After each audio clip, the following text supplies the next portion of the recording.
हा विचार प्रेरित होऊन श्री शिवाजी बालक मंदिर प्राथमिक माध्यमिक व उच्च माध्यमिक विद्यालयाची स्थापना करण्यात आली। या सरस्वतीच्या परिसरात ज्यांच्या शब्दसुमनाने हा समाज प्रबोधनपर व्याख्यानाचा कार्यक्रम फुलणार आहे ते महाराष्ट्रातील सुप्रसिद्ध लेखक, दिग्दर्शक, व्याख्याते, प्रबोधनकार शिवश्री माननीय अण्णासाहेब शिंदेजी, तसेच या कार्यक्रमाचे अध्यक्ष आमचे श्रद्धास्थान आदरणीय डॉक्टर नरेंद्रजी पाटील साहेब, आमचे शक्तीपीठ व्यवस्थापकीय संचालक आदरणीय प्राध्यापक शेषरावजी मोहिते पाटील शिंगाळकर साहेब, ज्यांच्या कल्पनेतून हा कार्यक्रम साकार झाला ते आमचे सर्वांचे प्रेरणास्थान आदरणीय अजय भैया जाधव साहेब, तसेच या कार्यक्रमाला आवर्जून उपस्थित असलेल्या आईसाहेब मोहिते पाटील शिंगाळकर, तसेच आमच्या संस्थेच्या संचालिका आदरणीय मेघाताई जाधव मॅडम, तसेच उपस्थित सर्व संचालक मंडळ, आदरणीय मुख्याध्यापक, सर्व शिक्षक, शिक्षकेतर कर्मचारी,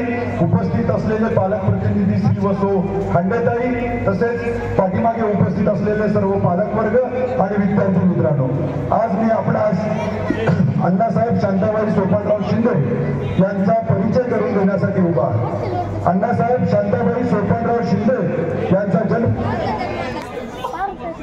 विटा या गावी झाला।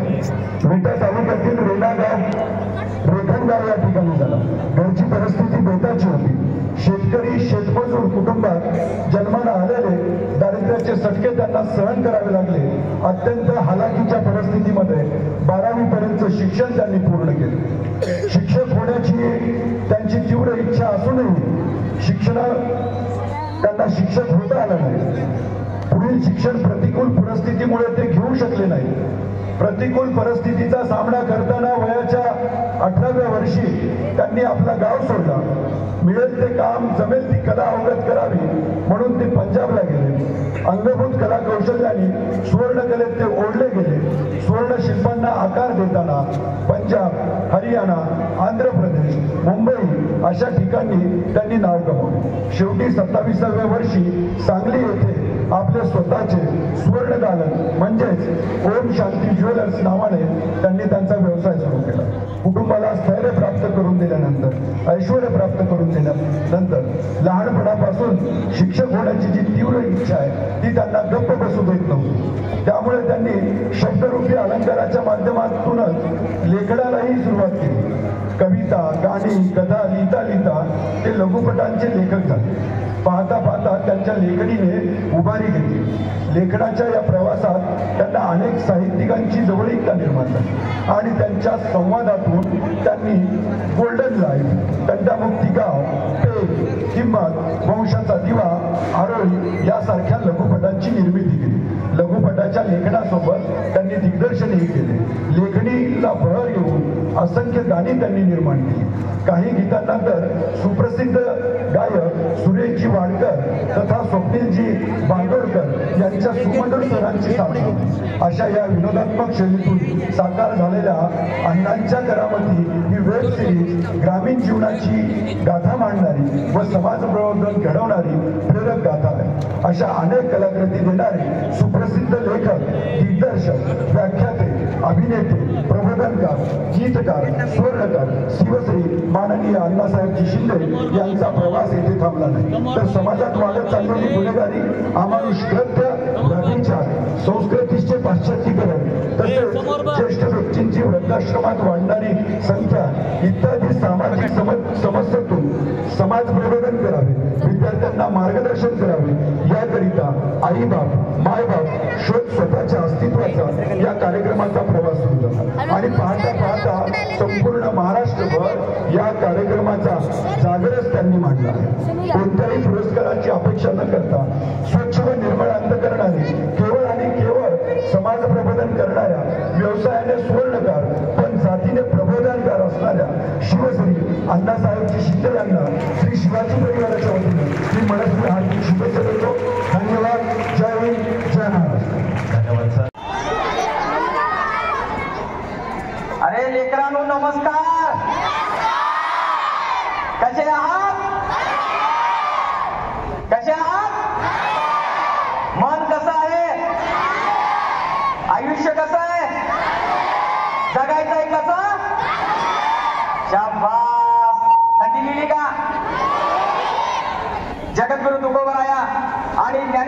माऊली यांच्या ज्ञानानं, छत्रपती शिवाजी महाराज आणि संभाजी महाराज यांच्या पराक्रमानं, ज्ञानज्योती सावित्रीबाई फुले आणि राजमाता जिजाऊ यांच्या संघर्षानं व विश्वरत्न डॉक्टर बाबासाहेब आंबेडकर यांच्या कर्तृत्वानं पावन झालेल्या या महाराष्ट्र भूमीला बंधन करून पहिल्यांदा या विचार मंचावरती विचार व्यक्त करण्यासाठी मला निमंत्रित केलं, याबद्दल या विचार मंचावरच्या मान्यवरांचं, गुरुजनांचं, बालकांचं आणि पालकांचं मी मनापासून आभार मानतो.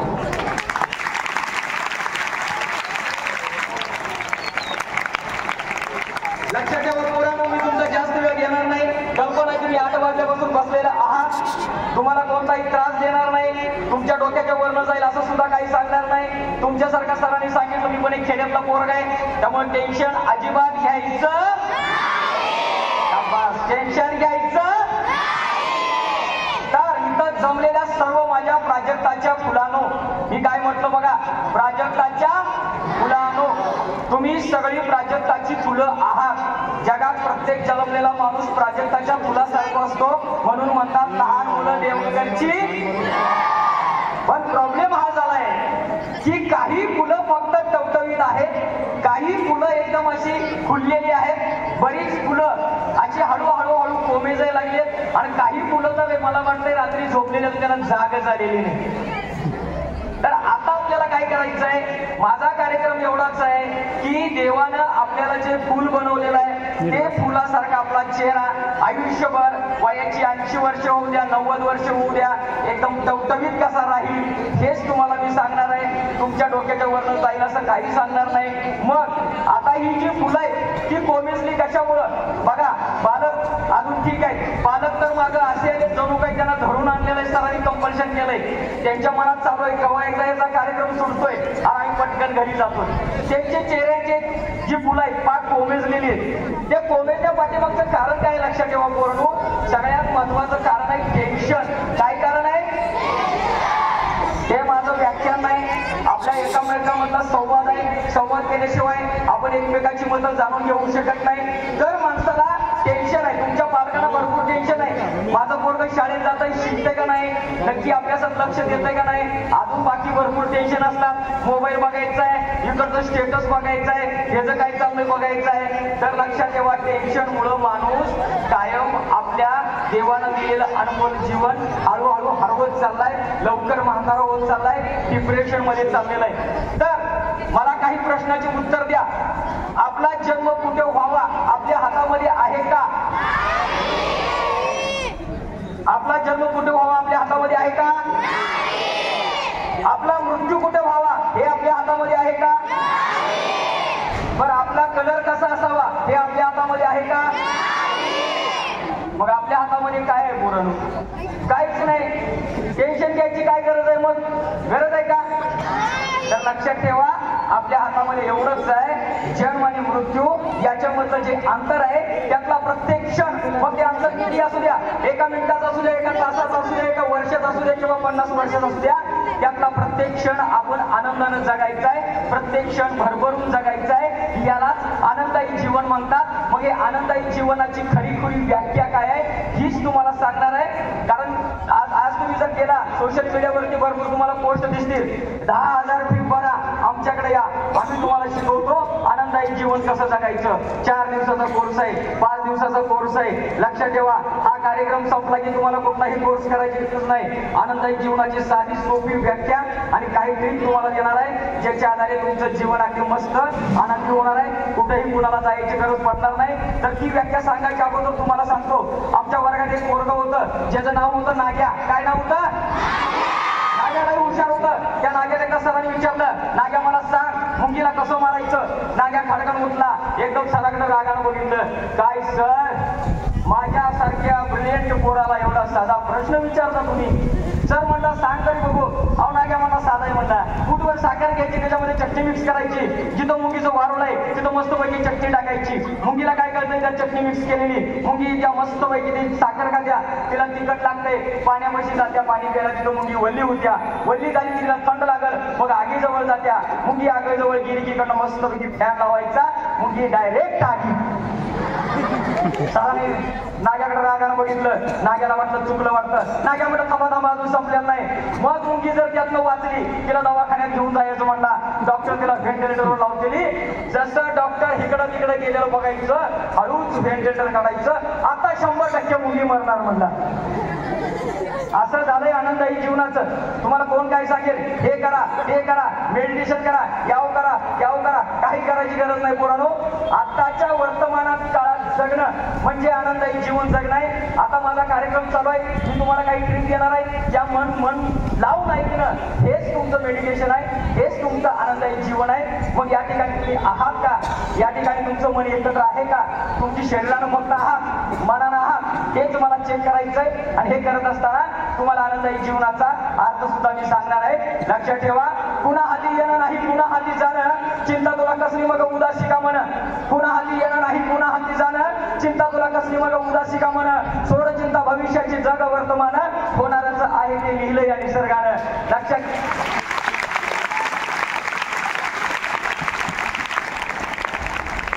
येऊन हास्याची ढाल आणि हास्याची तलवार मिळवायचा प्रत्येक क्षणावरती विजय. पोरांनो लक्षात ठेवा, मातानो पालकानो, मी हे कार्यक्रम माझा तुम्हाला मगाशी सांगतो.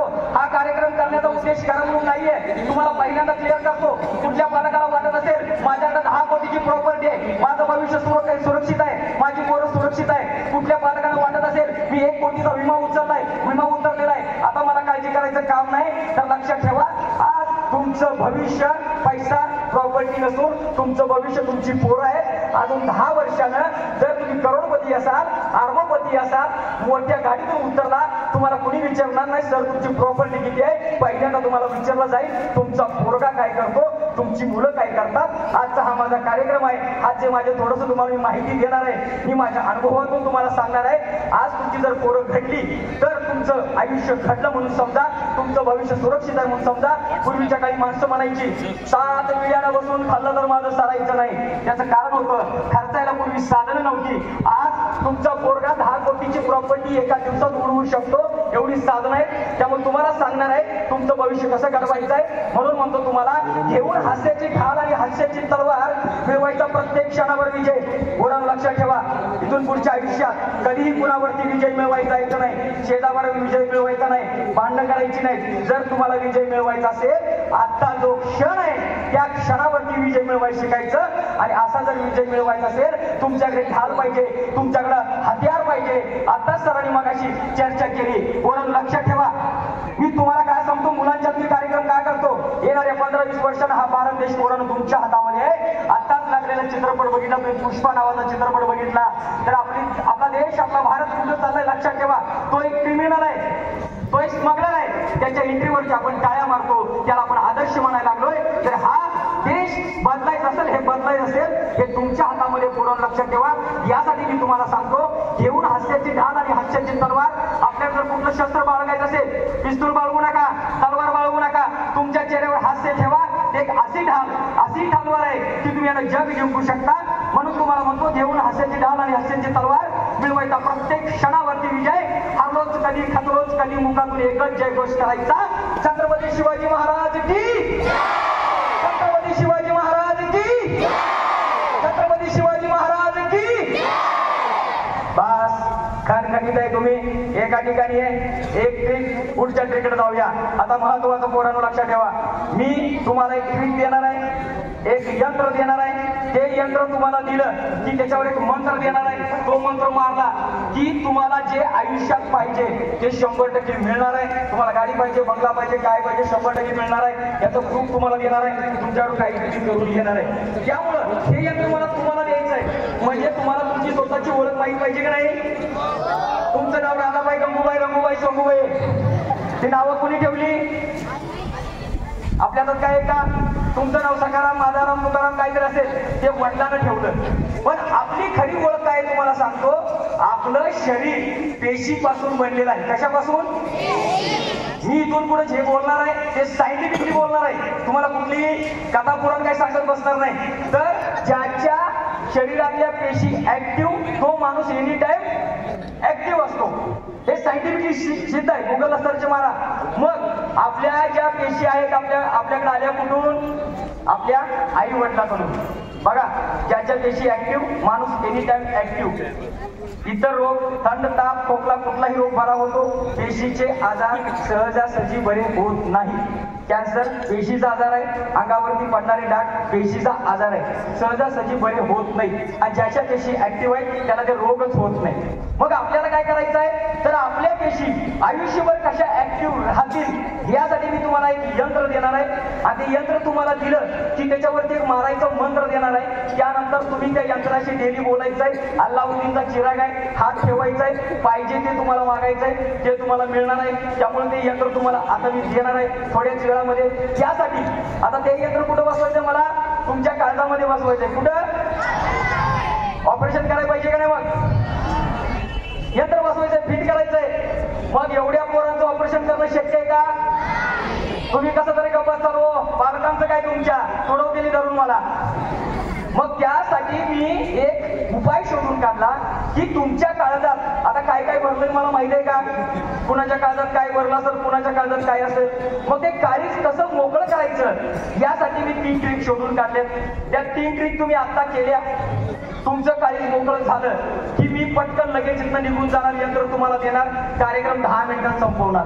फक्त त्या 3 ट्रिक तुम्ही मनापासून करायचे. पहिली जी ट्रिक आहे ज्याला 100% काळीज मोकळं होतं ते म्हणजे तुम्ही मनसोक्त रडायला पाहिजे.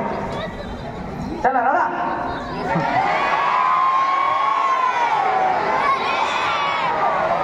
सरांनी नक्कीच कोणतरी गेलं बोलवलं दिसतंय म्हणलं. काळजी करू नका, हे काम मला करावं लागणार आहे. दुसरी ट्रिक आहे जी आपण सहज करू शकतो, सायंटिफिकली प्रूफ आहे. हे केल्यानंतर आपल्या शरीरातल्या 72,000 नसा मोकळ्या होतात. किती? ती म्हणजे तुम्ही कडकडून टाळ्या वाजवल्या पाहिजे.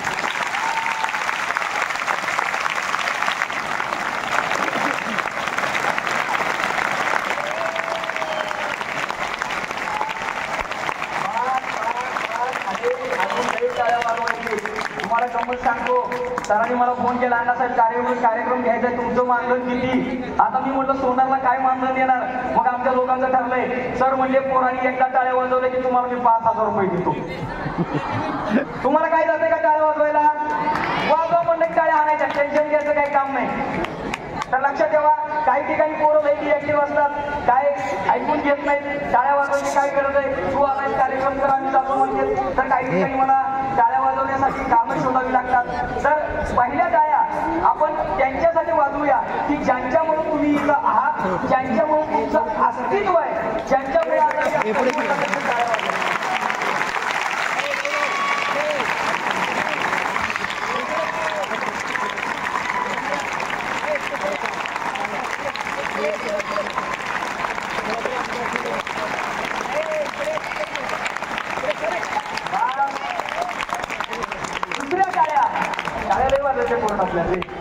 की आई वडिलांनी तुम्हाला एक चिखलाचा गोळा बनवला, त्याला आकार देण्यासाठी ज्या मंदिरामध्ये पाठवलं, त्या मंदिरात एक देव असतो, तो देव म्हणजे शिक्षक, ते तुम्हाला आकार देतात. तरी एकदा त्यांच्यासाठी पण टाळ्या होत होत्या.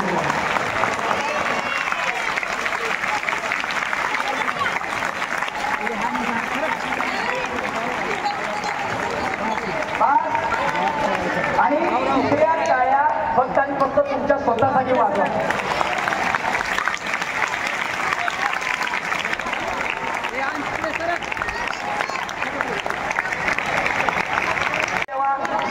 पुढचं बोलतो सांगतो, शांत राहा, फक्त 5 मिनिटच्या कार्यक्रम आपल्याला उशीर नसतो, लक्षात ठेवा.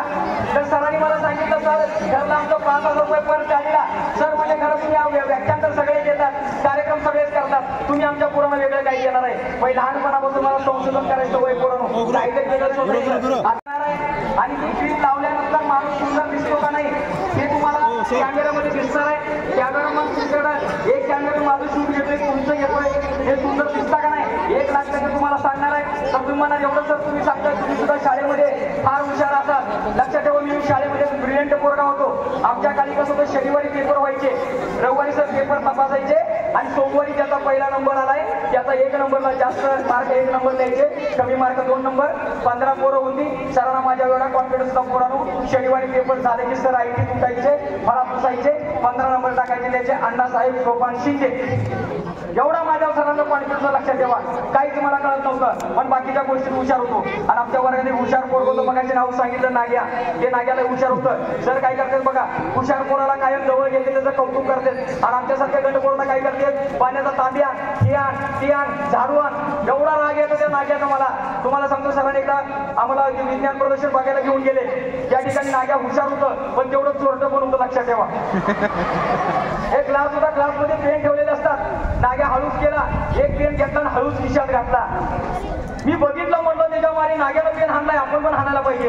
एकदम पळत गेलो, तुम्हाला सांगतो पेनाला हात लावणार तवर सर म्हटलं आणल्या तिकडे काय करणार, चल इकडे.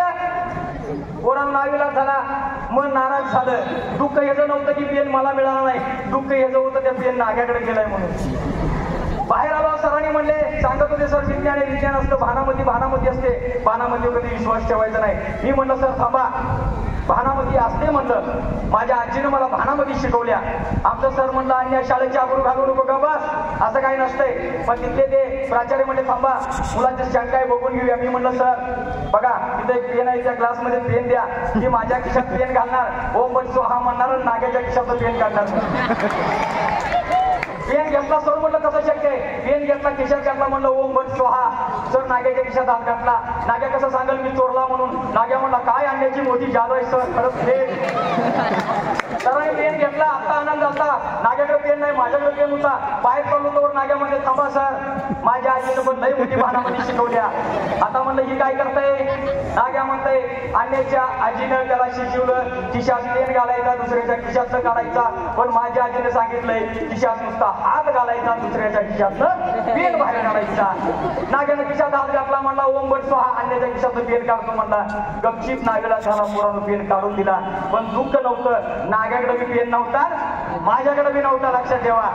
मग त्या दिवशी मी ठरवलं काही झालं तरी चालेल पण अभ्यास करायचा, नाग्यापेक्षा जास्त मार्क पडायची. घरात अभ्यास केला, रानावर अभ्यास केला, झाडावर अभ्यास केला, जिकडं दिसत तिकडं अभ्यास केला, म्हणून डोक्यात काय राहत नव्हतं. मग एक दिवस आमच्या मित्रांनी मला आयडिया दिली, अन्या याच्यावरती पुढचा पर्याय आहे. मी म्हटलं सांग बाबा. एक करू शकतोस तू, कॉप्या करू शकतोस म्हटला, नाग्याबरोबर मार्क पाडायचे असेल. शेवटी पर्याय नव्हता, परंतु मार्ग स्वीकारला. सरांचा अभ्यास केला बारकाईनं. सर 10-15 मिनिटं झाली की पेपर दिल्यानंतर खुर्चीवर जाऊन गपचीप बसतेच. मला माहित होतं कॉप्या घेऊन जायचो, सर बसले की बरोबर कॉप्या काढायचो, मस्तपैकी लिहायचो. माझ्यासारखी अर्धा पोरं गंड मागं होती, त्याला पण द्यायचो, पोरं खुश व्हायची. संध्याकाळी मस्तपैकी मला पार्टी द्यायची. असं निवांत चाललं होतं. माझी मार्क वाढायला लागली. 15 नंबरवर 5 नंबर 4 नंबरकडे वर यायला लागलो. नाग्या टेन्शन मध्ये आलो. अन्य तर अभ्यास करत नाही, गावात बोंबलं दिलं असतंय, तिची मार्क कशी काय वाढायला लागली. मग आमच्यातला एक माणूस फोडला. आता कशी राजकारणी फोडतात बघा, तसं नाग्यानं आमच्यातला एक माणूस फोडला. त्याने सांगितलं अन्याची ट्रीट अशी आहे, अन्या कॉप्या करतंय, सर खाली बसलं की लिहायला चालू करतंय. नाग्या सरांच्याकडे गेलं, माझं नाव सांगायचं धाडच नव्हतं. पण नाग्या म्हणला सर एवढं करा, आज खाली अजिबात बसायचं नाही. पोराने इंग्रजीचा पेपर होता, पेपर चालू झाला, 15 मिनिटं झाली, 20 मिनिटं झाली, अर्धा तास झाला. सर काही खाली बसायचं नाव घेणार नाही. मला टेन्शन आलं, आता काय करायचं. एवढं टेन्शन वाटतंय तर मागणी जण म्हणलं अन्या तुझ्या जीवावर एका जामीन आली, आणि जर का आता मी नापास झालो गेलो पहिल्या पार्ट्या तर वसूल करीनच, पण एवढं तुडवीन की काय तुझं सरळ राहणार नाही. अशा डिप्रेशन मध्ये गेलो पोरांनो. पण आई माझी पण बुद्धीच चालली. एक पुरवणीचं पान फाडलं, त्याच्यावर एक मेसेज लिहिला आणि सर जवळ आल्यावर सरांच्या हातात दिला. सरांनी मेसेज वाचला, सर जाऊन पटकन खाली बसलं. मी कॉप्या काढल्या, करकर लिहिल्या, मागच्या पोरांनी पण लिहिल्या. संध्याकाळी आली, पोरं पार्टी ठरली. पोरं म्हणली काय आणल्या तुझं वटिंग एकाच्या एका चिठ्ठीवर. सर जाग्यावर गपची बसलं. आमदाराचं नाव लिहिलं, खासदाराचं लिहिलं का कुणाचं लिहिलं. मी म्हटलं आमदार खासदाराचं नाव देऊ काय सुद्धा नाही, त्याच्यावर फक्त लिहिलं होतं सर तुमची पॅन्ट मागणं उंचावलेली आहे.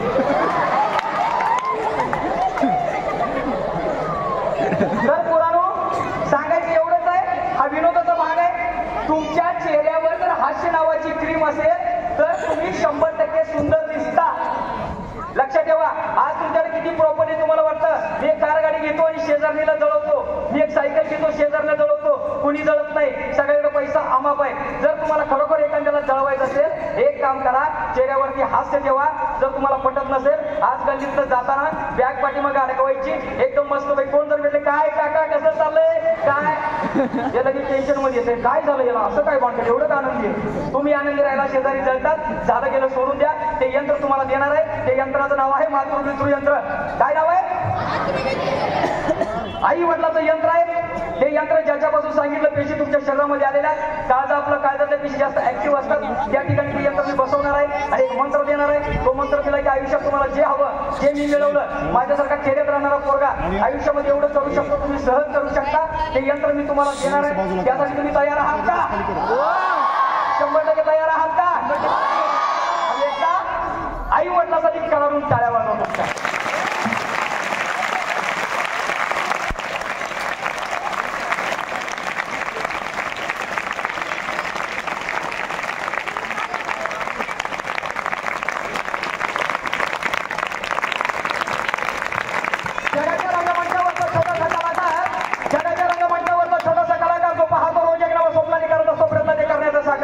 नको आहेत मला ते पुरस्कार सुवर्ण रोप्यानी काश्य. अपेक्षा एवढीच की माझ्यामुळे फुलावर कुणाच्या तरी चेहऱ्यावर क्षणभरासाठी हास्य. जगद्गुरु तुकोबाराय आणि ज्ञानेश्वर माऊली यांच्या ज्ञानानं, छत्रपती शिवाजी महाराज आणि संभाजी महाराज यांच्या पराक्रमानं, ज्ञानज्योती सावित्रीबाई फुले आणि राजमाता जिजाऊ यांच्या संघर्षानं आणि विश्वरत्न डॉक्टर बाबासाहेब आंबेडकर यांच्या कर्तृत्वाने पावन झालेल्या या महाराष्ट्र भूमीला वंदन करून ज्या बापानं माझ्या जन्माचं बीज रवलं त्या बापाला आणि ज्या आईनं शरीरातील सर्व हाडं एकाच वेळी मोठ्यांदा ज्या वेदना होतात त्या वेदना सहन करून मला जन्म दिला त्या आई वडिलांना वंदन करून तुमच्या समोर मांडणार आहे. आनंदाई जीवनाचं खरं पुरं सूत्र जे बदलून टाकेल तुमच्या आयुष्याचं चित्र. इथून पुढे काही बिघडू शकणार नाही. ग्रह तारे तुमचे कोणताच लागणार नाही तुम्हाला शाप, कारण तुमच्या काळजामध्ये बसवून जाणार आहे तुमचं खरं दैवत आई बाप आणि मायबाप. आई बाप आणि मायबाप.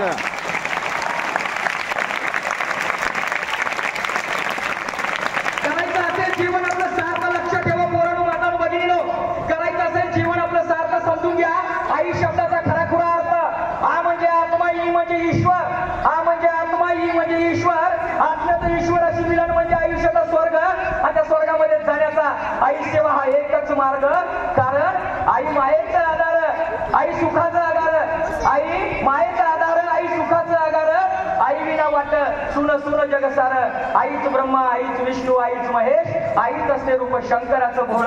करूया स्मरण तिचं, मिटून या क्षणभर डोळ, मिटून या क्षणभर डोळ. सर्वांनी आपले डोळे बंद करायचे. उजवा हात डाव्या बाजूला काळजावरती ठेवायचे. सर्वांनी पालकांनी मातांनो सर्वांना विनंती आहे, सर्वांनी आपले डोळे बंद करायचे. डोळे बंद रे.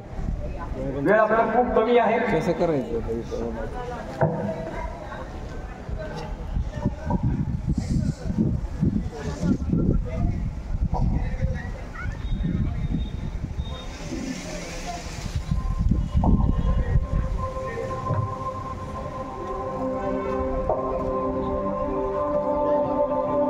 एक दीर्घ श्वास घ्यायचा,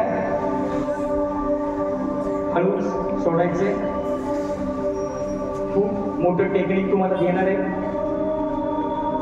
एक दीर्घ श्वास घेऊन हळूच सोडायचे. सर्व लक्ष आपल्या श्वासावरती केंद्रित करायचे.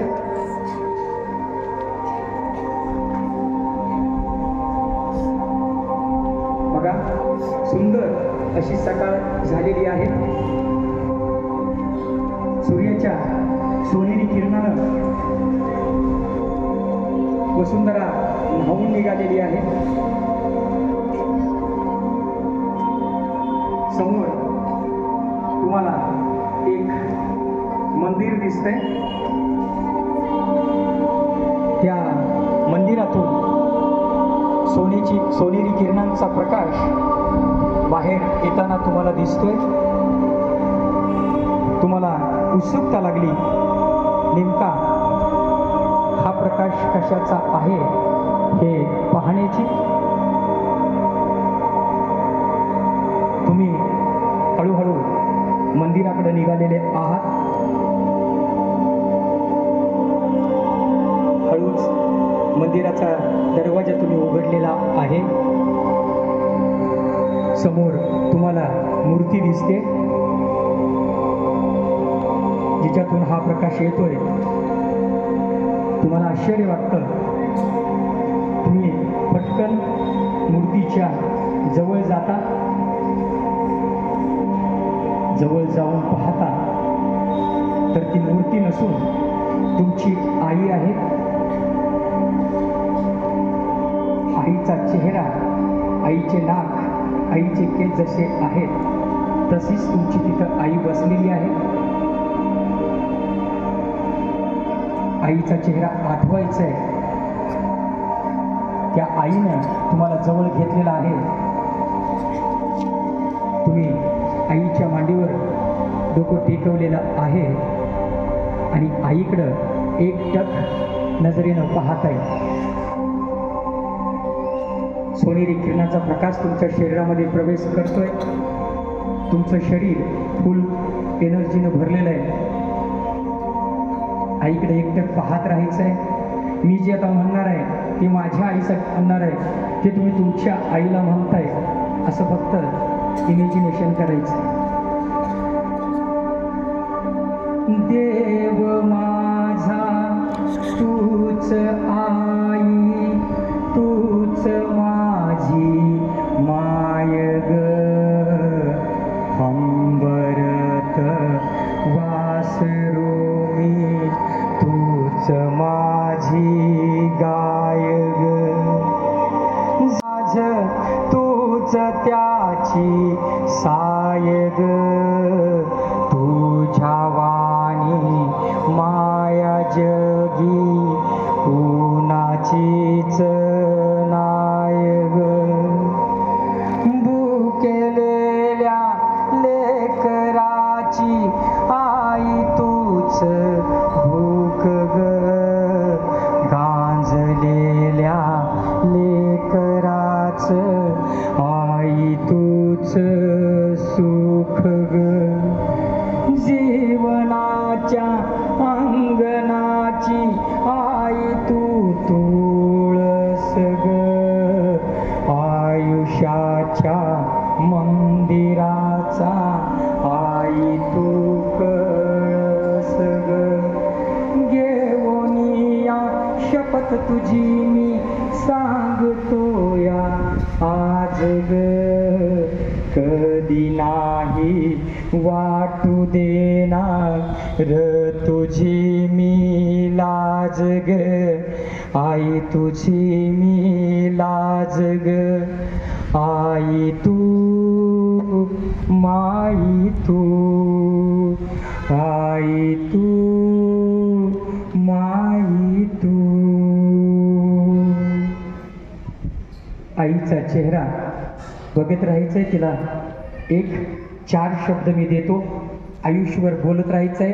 हे सायंटिफिकली प्रूफ आहे. याला होपोनोपो टेक्निक म्हणतात, ज्याच्या आधारे तुमच्या पेशी ॲक्टिव्ह होतात. आईला म्हणायचं आहे, आई आय एम सॉरी.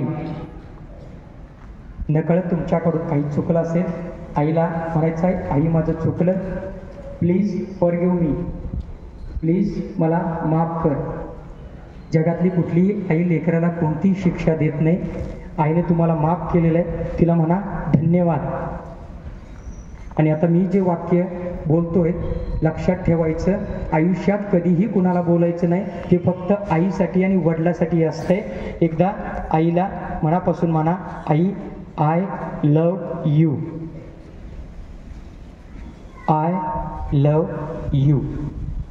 बघा आईचा चेहरा 100% प्राऊड फील झाला असेल. तो चेहरा पाहताच हा दोन्ही हात एकमेकावरती चोळायचे, जोरानं घर्षण करायचं आहे, जोरानं चोळायचे, हळूच आपल्या चेहऱ्यावरून फिरवायचे आणि हळूच डोळे उघडायचे. ज्यांना आपल्या आईचा चेहरा दिसला त्यांनी एकदा हात वर करायचे, एकदा कणाडून टाळ्या. तुम्ही तुमच्या आईचा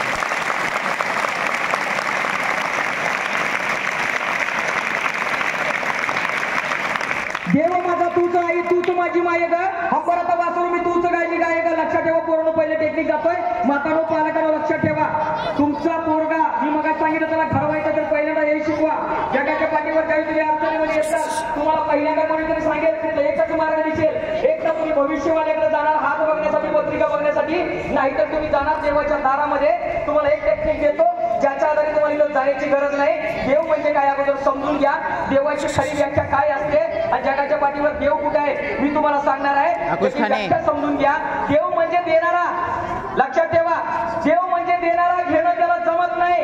हे लेकरांनो लक्षात ठेवा, आयुष्यात कधी फसायचं नाही, कुठं अडकायचं नाही. देव म्हणजे देणारा, घेणं त्याला जमत नाही आणि निर्मळ मनात वास त्याचा कपटी मनात रमत नाही. लक्षात ठेवा, देव म्हणजे देणारा, घेणं त्याला जमत नाही. निर्मळ मनात वास त्याचा कपटी मनात रमत नाही. कोंबडं बोकडं अंडी दामटी देव काही मागत नाही. बरोबर लक्षात ठेवा, कोंबडं बोकडं अंडी दामटी देव काही मागत नाही. मनामध्ये पाप घेऊन मंदिरात जाऊन किती जरी घंटा वाजवल्या देव कधी जागत नाही. देव कधी जागत नाही. लक्षात ठेवा.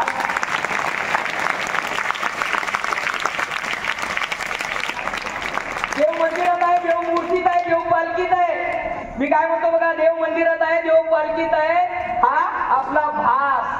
देव मंदिरात आहे, देव पालखीत आहे, हा खोटा आपला भास. साधू संतांनी सांगितलं देवाचा आहे कुठं खरा खुरा वास. देव कुठं आहे पोरांनो तुम्हाला सांगतो. आणि आयुष्यात या देवाला कधी विसरू नका, तुम्हाला कधीच काय पडणार नाही. देव तुमच्या मनात आहे, देव तुमच्या ध्यानात आहे, देव कणाकणात आहे. देव तुमच्या मनात आहे, देव तुमच्या ध्यानात आहे, देव तुमच्या कणाकणात आहे. देव तुमच्या श्वासात आहे, देव तुमच्या ध्यासात आहे. देव तुमच्या श्वासात आहे, देव तुमच्या ध्यासात आहे. देव तुमच्या नसा नसात आहे. देवाला सुद्धा तुमच्याशिवाय गमत नाही. देव आपल्या जवळ आहे, देवाला सुद्धा तुमच्याशिवाय गमत नाही. देव म्हणजे फक्त देणारा, घेणं त्याला जमत नाही. तुम्ही जर हे कोणाला सांगितलं, कोणतरी म्हणेल मग तुझा देव आहे ना मला दाखव. तुम्हाला अंधश्रद्धेमध्ये वाटण्यासाठी बरेच जण म्हणतात देव आहे ना देव मला दाखव. त्यावेळी त्यांना सांगायचं बघा मी तुम्हाला काय म्हणतो, नसातला मनातला ध्यासातला कणाकणातला देव तुम्हाला दिसणार का? तुम्ही पुन्हा पुन्हा त्या अंधश्रद्धेच्या जाळ्यात फसणार का? नसातला ध्यानातला मनातला देव तुम्हाला दिसणार का? देवाच्या नावानं मांडलेल्या बाजारामध्ये पुन्हा पुन्हा तुम्ही फसणार का? आज तुम्हाला दोन देव डोळ्याने दिसणारे दाखवणार आहे. लक्षात ठेवा, देवानं बनवलेले दोन देव जे डोळ्याने दिसतात तुम्हाला दाखवणार आहे. त्यांना कधी विसरायचं नाही आयुष्यात. लक्षात ठेवा, जे पाहिजे ते त्यांना मागायचंय, जे पाहिजे ते तिथं मागायचं. लक्षात ठेवा, आज तुम्हाला दोन देव दाखवणार आहे जे तुमच्यासाठी लढतात. लक्षात ठेवा, आयुष्यामध्ये कधीच काही कमी नाही पडणार. तुमच्या यशाची गाडी कुठंच नाही आणणार. मी चॅलेंज देऊन सांगतो, तुम्हाला आयुष्यात कधीच काही कमी नाही पडणार. तुमच्या यशाची गाडी कुठंच नाही आणणार. लक्षात ठेव, कुठेही जाऊ नको, पुन्हा पुढे हात पसरू नको. लक्षात ठेवा, कुठेही जाऊ नको, पुन्हा पुढे हात पसरू नको. पहिला देव आई वडील आणि दुसरा देव शिक्षक. आयुष्यात यांना फक्त कधी विसरू नको, यांना फक्त कधी विसरू नको.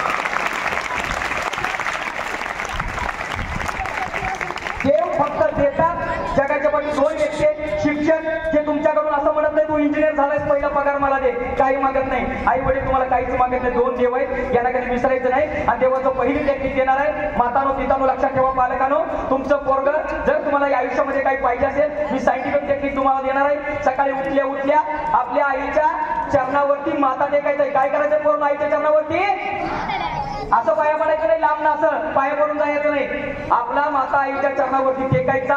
मातानो तुम्हाला सांगतो हे फार मोठं टेक्निक आहे. जर तुमच्या पोरानं केलं, त्याला ते हवं ते मिळालं, तर आयुष्यात तुमचं पोरग कुठल्या मंदिरात जाणार नाही, पुन्हा पुढे हात पसरणार नाही, कुठल्या भविष्यवाल्याच्या पुढे हात पसरणार नाही.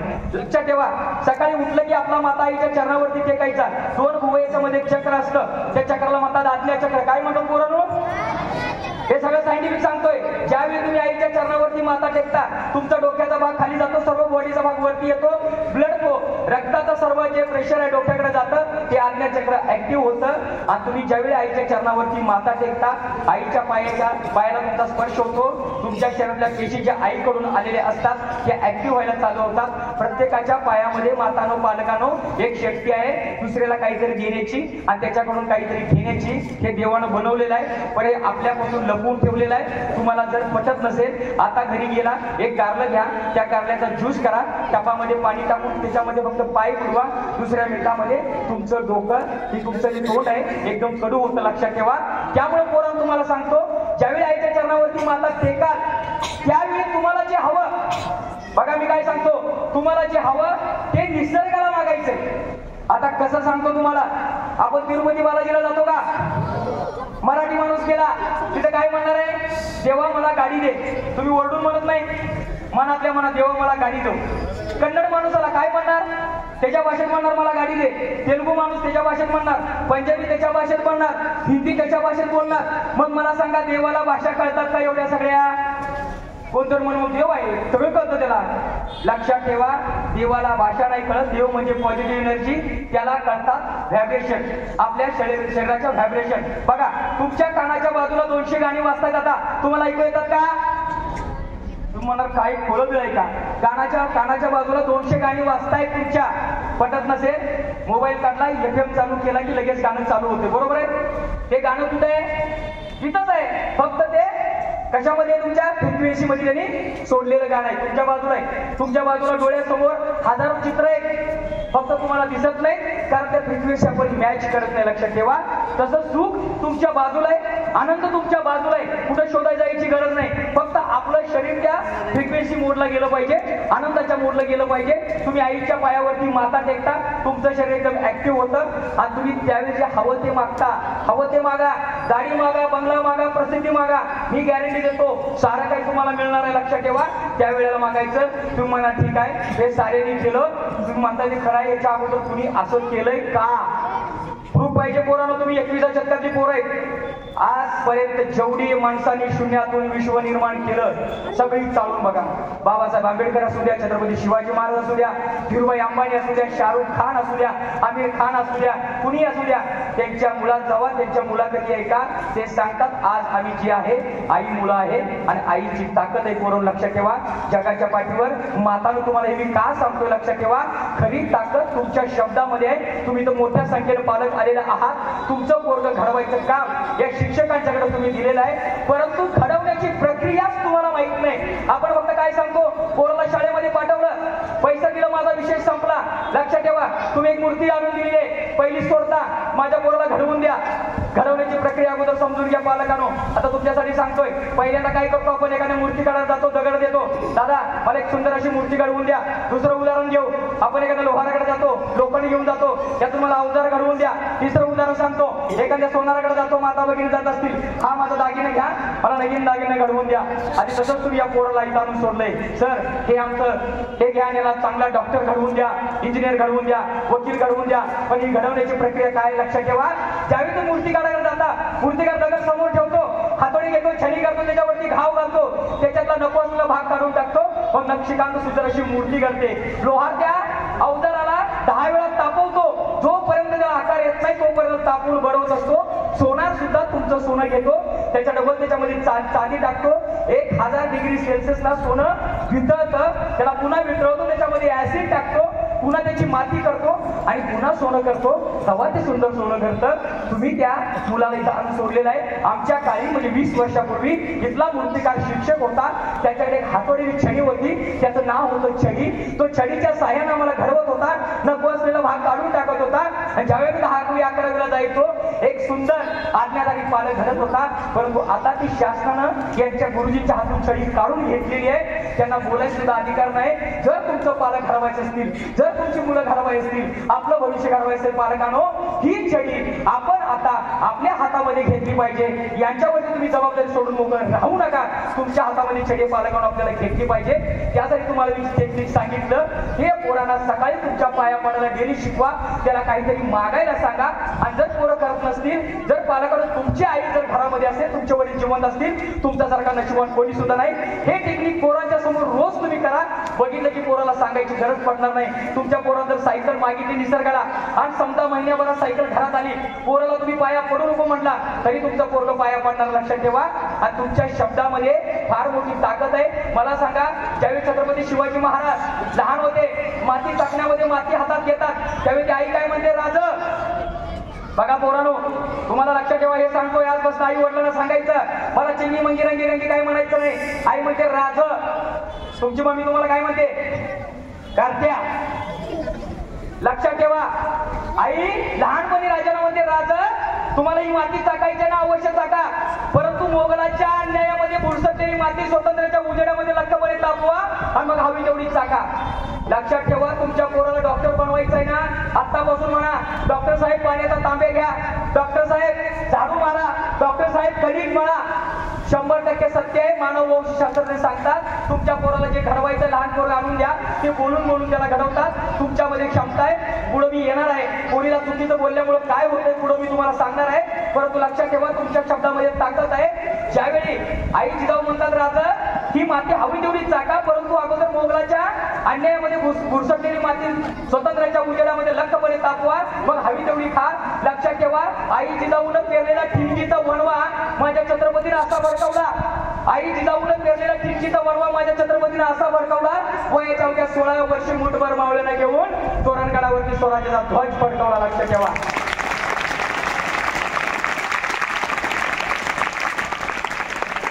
म्हातारा ही ताकद तुमच्यामध्ये आणि पोरं लक्षात ठेवा, पाया पडेल दुसरं टेक्निक येणार आहे. पटपट पुढे जायचं आहे. आयुष्यामध्ये कुणाशी काही बोला, आपल्या आई वडिलाशी कधीही खोटं बोलायचं नाही. आपल्या आई वडिलाशी कधीही खोटं बोलायचं कारण सांगतो मातानो पालकानो, तुम्हालाही सांगतोय, सायंटिफिकली सांगतोय. आजकाल जे आपल्याला आजार व्हायला लागले, वयाच्या 30व्या वर्षी शुगर, 40व्या वर्षी शुगर, 45 शुगर, याचं सायंटिफिकली रिझन सांगतोय तुम्हाला. जे रिसर्च चाललंय त्याचं सांगतो. आता मला सांगा पोरांनो, खरं सांगा, तुम्हाला खोटं बोलायला कोणी शिकवलं? बघा, जगाला नावं देऊ नका. मातांचं म्हणतं आमची पोरगी काय लयच खोटं बोलतो, कुठं शिकले काय माहित नाही. पोरांना खोटं बोलायला आपण शिकवतो.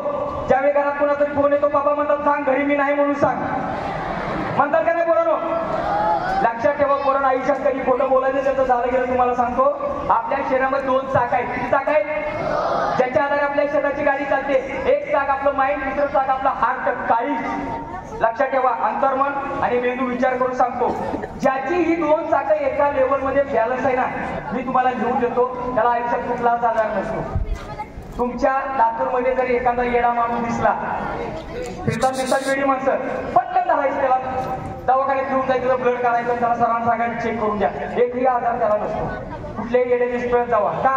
त्यांचं माइंड आणि ब्रेन एका लेवलमध्ये असते. काही त्यांना घेणं देणं नाही. हात आणि एक. मग ज्यावेळी तुम्ही आईशी खोटं बोलता, तुमच्या हातला माहीत असतं हे खरं नाही, त्यावेळी तुमचं शरीर डिॲक्टिव्ह व्हायला चालू होतं.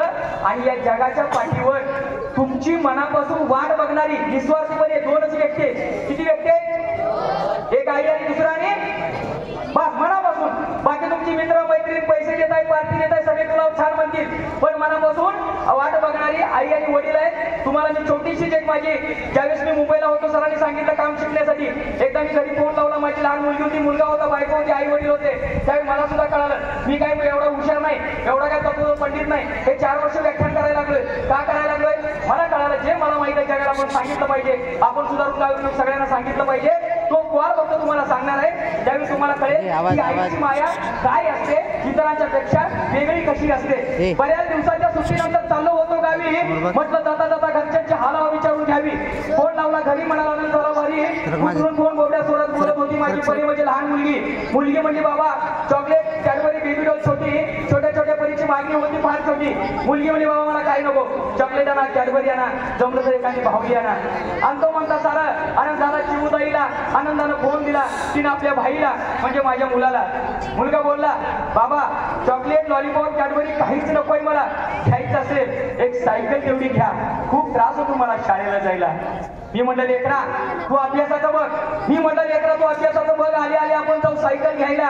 आनंदानं फोन दिला त्यानं त्याच्या आईला म्हणजे माझ्या बायकोला. बायको बोलली धनी खूप आधीच झाले तुमच्या भेटीला, असं वाटतं याल तुम्ही कधी. धनी खूप आधीच झाले तुमच्या भेटीला, असं वाटतं याल तुम्ही कधी. गंटन बांगड्या तेवढ्या घडवूया, सोन्याचा दर वाढायच्या आधी, सोन्याचा दर वाढायच्या आधी. मी म्हटलं बघतो कसा तरी खर्चाचा मेळ घालतो, मी म्हटलं बघतो कसा तरी खर्चाचा वेळ घालतो. इतक्यात पाठीमागून माझा बाप म्हणाला थांब सूनबाई, मी लेकराशी 2 शब्द बोलतो. बाप म्हणाला लेकरा खूप त्रास होतो मशागतीला. बाप म्हणाला लेकरा खूप त्रास होतोय मशागतीला, आवतही झाल्यात आता फार जुनी, म्हातारा कासेना एक बैल तेवढा घे, पैरागी करणं झालंय कुणी, आता पैरागी करणं झालंय कुणी, निशब्द झालो मी. लक्षात ठेवा पोरानो, या जगाच्या पाठीवर 2 असे देव आहेत, तुमच्या शांततेमधला अर्थ समजणारे 2 जादूगर आहेत, एक आई आणि तुमचे बाबा. निशब्द झालो मी, तरी निशब्द शब्दाचा अर्थ बापाला माझ्या कळाला. फोन सकट त्याचा हात आईच्या कानाकडे वळाला. मी म्हटलं बोल आई काय घेऊन येऊ तुला, मी म्हटलं बोल आई काय घेऊन येऊ तुला. बऱ्याच वेळेच्या शांततेनंतर बोलली आई लेकरा अगोदर हे सांग आवाज का खालावलाय, बरं नाही का तुला. बऱ्याच वेळेच्या शांततेनंतर बोलली आई लेकरा अगोदर हे सांग आवाज का खालावलाय, बरं नाही का तुला. मी म्हटलं नाही आहे मी बरा आहे, सांग ना काय देऊ तुला. मी म्हटलं नाही आई मी बरा आहे, सांग काय देऊ तुला. आई म्हणल्याला लेकरा तुझ्या प्रेमाची भुकेली मी काहीच नकोय मला. आई म्हणल्याला लेकरा तुझ्या प्रेमाची भुकेली मी काहीच नकोय मला. द्यायचं असेल एक वचन दे, वेळेवर खाईल मी पोटाला, वेळेवर खाईल मी पोटाला.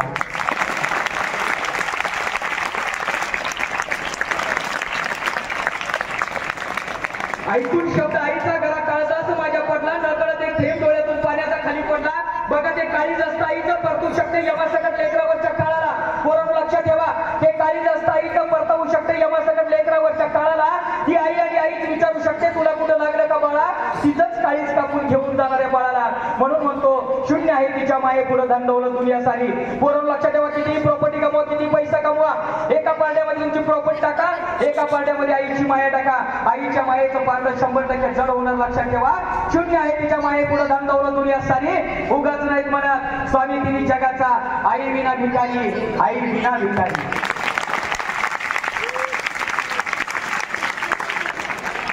ऐकून आईची कहाणी येतं आपल्या डोळ्यामध्ये पाणी. पोरं लक्षात ठेवा, ऐकून आईची कहाणी येतं डोळ्यामध्ये पाणी. जगाच्या पाठीवर एकही माणूस असा नाही ज्याला कळाली नाही मायेनं ओत प्रेत भरलेली माय. जगाच्या पाठीवर एकही माणूस नाही ज्याला कळाली नाही माय. पण तुमच्यासाठी रडणाऱ्या झिजणाऱ्या बापाचं काय पुराणो, तुमच्यासाठी रडणाऱ्या झिजणाऱ्या बापाचं काय. बाप तुम्हाला एवढाच कळाला, रडवणारा, अडवणारा, तुडवणारा. बघा, बाप तुम्हाला एवढाच कळतो, रडवणारा, अडवणारा, तुडवणारा.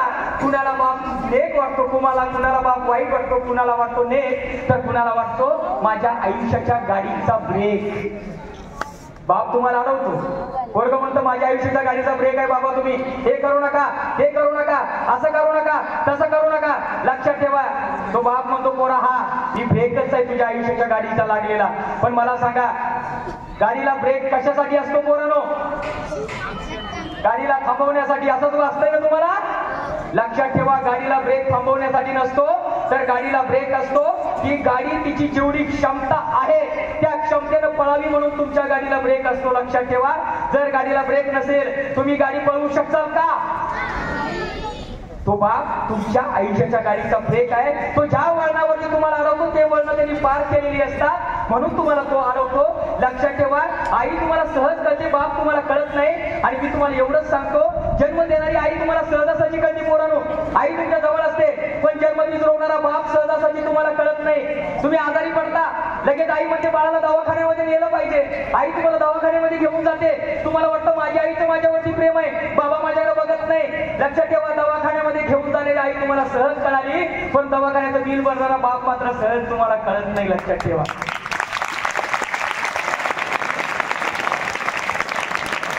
एखादा सण आला, तुम्ही तुमच्या आईला कपडे मागता, आई मला दिवाळीमध्ये कपडे पाहिजे.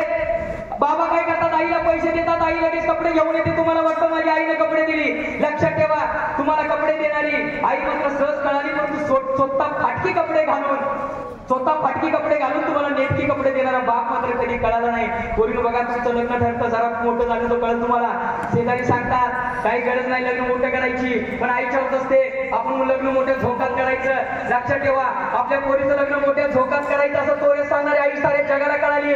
परंतु तुमच्या लग्नासाठी इतरांच्याकडे पैसा मागणारा बाप तुम्हाला कधी कळत नाही. लक्षात ठेवा, तुमच्या लग्नामध्ये आपण बघतो 4 चौघाच्या लग्नामध्ये मुसू रडणारी आई सारे जगाला कळते. जगतील जाता आई रडत असते. तुम्हाला वाटतं माझी आई रडते, माझ्या आईचं माझ्या जीव किती आहे, माझा बाप कधी रडत नाही. लक्षात ठेवा, असं नेहमी तुम्हाला वाटत असतं. म्हणून म्हणतो 4 चौघात मुसू रडणारी आई तुम्हाला लगेच कळते, परंतु काहीतरी निमित्त करून आडोशाला जाऊन डसा रडणारा बाप कधीच तुम्हाला कळत नाही. लक्षात ठेवा, म्हणून म्हणतो बाप तुमचा कसा आहे डोक्यातून काढून टाका. लंगडा आहे, लुळा आहे, कसलाही असू द्या, अडाणी असू द्या, भट्टा असू द्या, नेमका असू द्या, गरीब असू द्या, बाप कसा आहे महत्वाचं नाही, बाप आहे हे लय महत्वाचं आहे. बोलून लक्षात ठेवा. म्हणून तुम्हाला म्हणतो, जोपर्यंत तुमच्या उंबरड्यावर तुमचा बाप असतो, लक्षात ठेवा, मी काय म्हणतो, जोपर्यंत उंबरड्यावर तुमचा बाप असतो, तुमच्या घराकडे वाकडी नजर करून बघण्याचा कुणाचा डाप नसतो, कुणाचा डाप नसतो. लक्षात ठेवा. आणि या आई बाबाची सेवा करायची म्हणजे नेमकं काय करायचं तुम्हाला वाटत? आई बाबा सेवा करायची म्हणजे आता मग सांगितलं प्रेम, आईचं प्रेम असतं तुमच्यावरती सगळ्यात जास्त. आता तुमच्यावरती तुम्हाला वाटतं माझ्यावरती कोणतरी सोम्या टोम्या प्रेम करतो, ही तुम्हाला सांगायचं हा उद्देश आहे. हाय आता सध्या गरजेचं आहे हे तुमच्या शाळेमध्ये अभ्यासक्रमात नाही, पण महत्वाचं पोरीनो आणि पोरांनो आणि पालकांना तुम्हाला सुद्धा सांगणार आहे. आता या क्षणाला तुम्ही वयाच्या अशा टप्प्यावरती आहात. मी काय सांगतोय पोरांनो, बघा इकडे लक्ष देऊ नका, खास करून पोरीन तुम्ही ऐका. तुम्ही वयाच्या अशा टप्प्यावरती आहात. आमच्या काळामध्ये जे जेवण होतं, जे खाणं होतं, जे आम्हाला 11वी 12वीला कळत नव्हतं, तुम्हाला 6वी 7वीला कळायला लागलेलं आहे. प्रॉब्लेम हा झालाय, तुमच्या माइंडला कळतंय, तुमच्या शरीराला कळतंय, पण तुमची तेवढी बुद्धी नाही समजून घ्यायची. हा जो प्रकार घडतोय, लक्षात ठेवा, तुमच्या आई वडिलांची सेवा करायची म्हणजे हातपाय दाबणं नव्हे. तर लक्षात ठेवा, तुमच्यामुळं तुमच्या आई वडिलांचे कुटुंबान खाली जाऊ नये. एवढं जरी केलं तरी सुद्धा तुम्हाला भरपूर झालं. आणि तुम्हाला आता काय होणार आहे,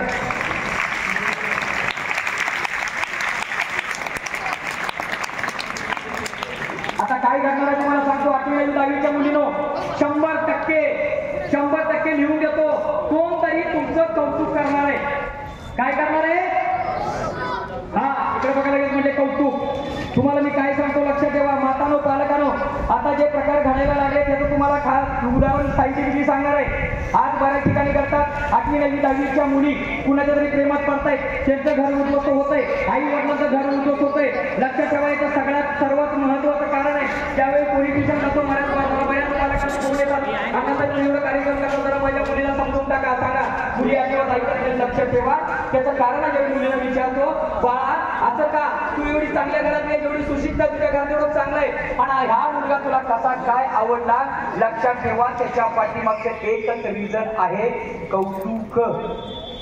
मुली म्हणतात माझ्या घरातल्यांना माझं अजिबात कौतुक नाही, पण या माणसाला, तो कोण आहे मला माहित नाही, तो कसा दिसतो मला माहित नाही, याला माझं फार कौतुक आहे. लक्षात ठेवा.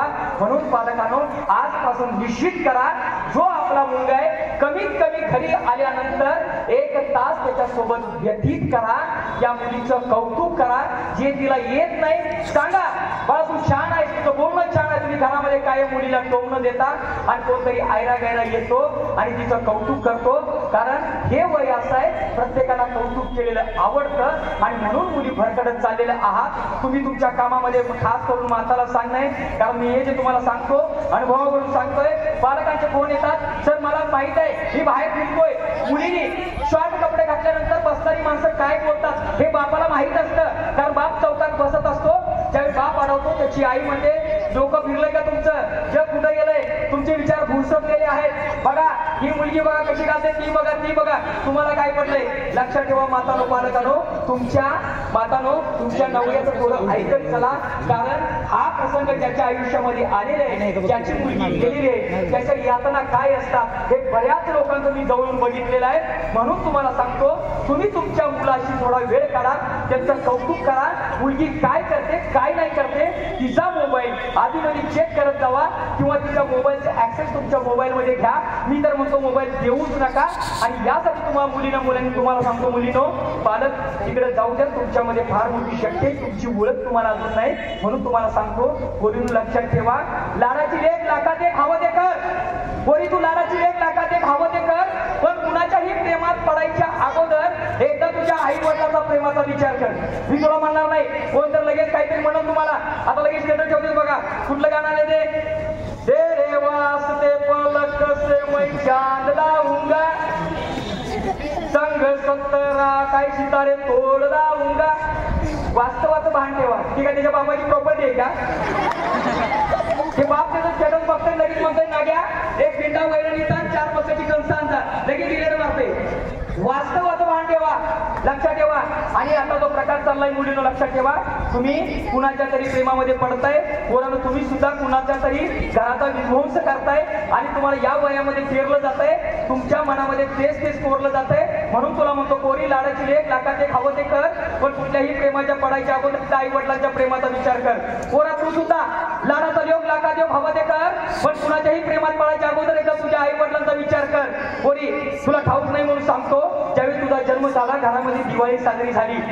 पोरी तुम्हाला सांगतो, ज्यावेळी तुझा जन्म झाला घरामध्ये दिवाळी साजरी झाली, बाप छाती बडवून गावाला सांगत होता, माझ्या घरी लक्ष्मी आली, लक्ष्मी आली. पोरा तुझा जन्म झाला घरामध्ये उत्सव साजरा झाला, बाप सगळ्या गावाला सांगत खाली का बस रे. नाही, माझी नाही. प्रॉपर्टी सांभाळणारा वंशाचा दिवा घरी आला बापाची गर्वानं फुगलेली छाती आयुष्यभर गर्वानं खाली बस. फुगलेली ठेवची आयुष्यभर लाडाची लेक लाखात एक हवं ते कर पण कुणाच्याही प्रेमात पडायच्या अगोदर एकदा तुझ्या आई वडिलांच्या प्रेमाचा विचार कर लक्षात ठेव पोरी पुस्तकापासून कपड्यापर्यंत तुला नेटकच पुरवले बघा तुमचा बाप तुम्हाला बघत असतो लक्षात तुम्हाला वाटतं माझा बाप माझ्याकडे बघत नाही पुढे तुम्हाला मी सांगणार आहे तुमचा बाप स्वतः फाटके कपडे घालतो तुम्हाला नेटकी कपडे देतो पुस्तकापासून कपड्यापर्यंत तुम्हाला नेटकच पुरवलंय तुमच्यासाठी तुमच्या आई वडिलांनी स्वतःच रगात घामामध्ये जिरवलंय आलाच विचार चुकीचा मनात कधी आई बापाचा कष्ट एकदा आठवशील क्षणभर लाडाची लेक लाखात एक हवं ते कर पण कुणाच्याही प्रेमात पडायच्या अगोदर फक्त एकदा तुझ्या आई वडिलांच्या प्रेमाचा विचार कर पोरी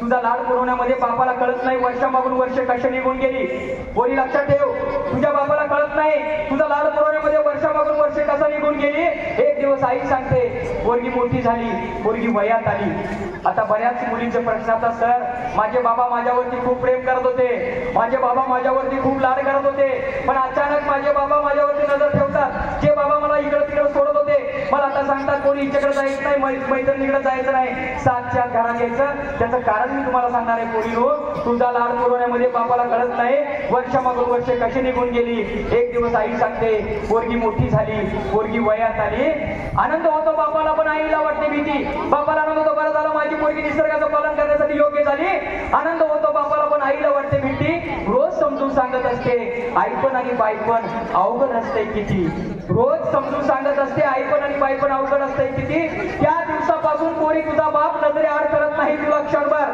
त्या दिवसापासून तुझा बाप नजरे आड करत नाही क्षणभर लाडाची लेक लाखात एक हवं ते कर पण कुणाच्याही प्रेमात पडायच्या अगोदर फक्त एकदा तुझ्या आई वडिलांच्या प्रेमाचा विचार कर पोरी पुन्हा मला विचारू नको बापाचं काळीज माझ्यासाठी का जळतं बघा पोरीनो बापाची प्रॉपर्टी सांभाळणारा कोण मुलगा बापाचं नाव चालवणारा मुलगा एवढंच काय बापाच्या देहाला आगरी देणारा सुद्धा मुलगा मग बापाचा जीव तुमच्यावरती का असतो याचं कारण सांगणार आहे पोरीनो ज्यावेळी तुमच्या गावामध्ये कोणतरी मरतं पहिल्यांदा चर्चा चालू होते मुलीला कळवलं का तुमचा बाप लहानपणापासून बघत असतो मुलीला कळवलं का पुन्हा फोन केला जातो मुलगी कुठे वरती आले पुन्हा फोन केला जातो बाबा हे कुठे आहे जो बाप मेलेला आहे त्याची पोरं सुद्धा बाजूला बसून मुसू मुसू रडत असतात त्या पोरांच्या रडण्याने इकडच्या 2 घरामध्ये कळतं इकडच्या 2 घरामध्ये कळतं बापानं जास्तच प्रॉपर्टी ठेवली असेल तर इकडच्या 4 घरामध्ये कळतं इकडच्या 4 घरामध्ये कळतं की या घरामध्ये कोणतरी मेलेलं आहे पण पोरीनून तुमचं तसं नसतं बाप मेल्यावर पोर कोपऱ्यात मुसू मुसू करती बाप मेल्यावर पोर कोपऱ्यात मुसू मुसू करती पण लेक लाडकी फोडी हंबरडा येऊन वेशीवरती पण लेक लाडकी फोडी हंबरडा येऊन वेशीवरती म्हणून म्हणतो पोरी पुन्हा मला विचारू नको बापाचं काळीज माझ्यावरती का जळतं बाप मेला हे फक्त तुझ्यामुळेच साऱ्या गावाला कळतं आणि लक्षात ठेव हे शपथात जित्यापणीच मी माझ्या बापाला कधीच नाही मारणार लाडाची लेक लाखात एक हवं ते कर पण कुणाच्याही प्रेमात पडायच्या अगोदर एकदा तुझ्या आई वडिलांच्या प्रेमाचा विचार कर आणि पोरी तुला जर करायचं असेल लक्षात ठेवा मी प्रेमात पडायला विरोध करणार नाही तुम्हाला हे वय प्रेमात पडण्याचं आहे मला सांगा आता या क्षणाला तुम्ही जर रानामध्ये ज्वारी पेरली ज्वारी पाणी असेल तुमच्याकडे ज्वारी उगवणार आहे ज्वारी मोठी सुद्धा होणार आहे परंतु त्याच्यामध्ये दाणे वाढणार नाही कारण ती घात नाही तुम्ही या वयात प्रेमात पडणारच आहे पडलंच पाहिजे पण ते कुणाच्या प्रेमात पडायचं ध्येयाचा प्रेमात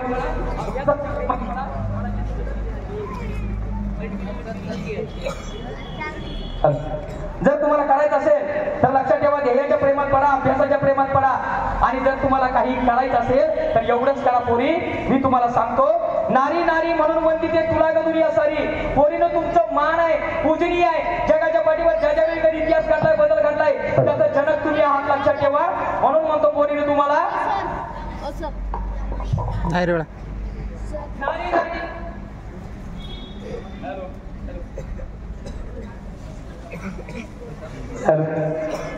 हॅलो नारी नारी म्हणून म्हणती ते तुला ग दुनिया सारी लक्षात ठेव पोरी ए हसू नका हॅलो नारी नारी म्हणून म्हणती ते तुला ग दुनिया सारी चल उठ पोरी दाखव आता काय असं ते नारी नारी होती झाशी राणीची तीच गाथा इंदिराजीची लक्षात ठेव नारी होती झाशी राणीची तीच गाथा इंदिराजीची आठवीर अहिल्याजीची आणि सरस्वती सावित्रीची करुणी स्मरण तू या नारीचे भर पंखात ताकद सारी नारी नारी म्हणून वंदिते तुला ग दुनिया सारी चल उठ पोरी दाखव आता काय असते नारी काय असते नारी.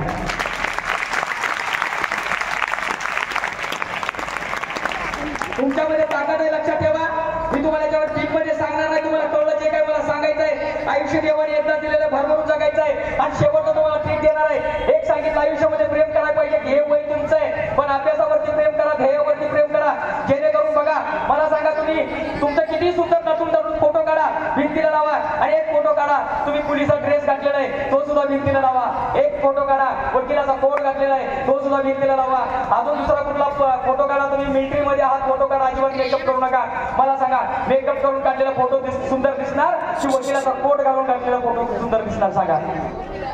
या खरं सौंदर्य येत आहे लक्षात ठेवा आणि हे सौंदर्य तुम्हाला जपायचं आहे. आता जर तुम्ही अभ्यासाच्या ध्येयाच्या प्रेमात पडला तर नंतर जग तुमच्या प्रेमात पडेल लक्षात ठेवा. यावेळी दुसरं कुठेही प्रेम करू नका. जर प्रेम करायचं आई वडिलावरती करा. आणि शेवटची ट्रिक तुम्हाला सांगणार आहे बघा आपलं हे निसर्गाचं पडलेलं सावली पडलेलं टेन्शन अजिबात घ्यायचं नाही उन्हाचं. तर मला सांगा शेवटची ट्रिक सांगणार आहे. खोटं बोलायचं सांगितलं आपल्या आई वडिलाची कधीही लाज वाटू द्यायची कधीही लाज वाटू द्यायची.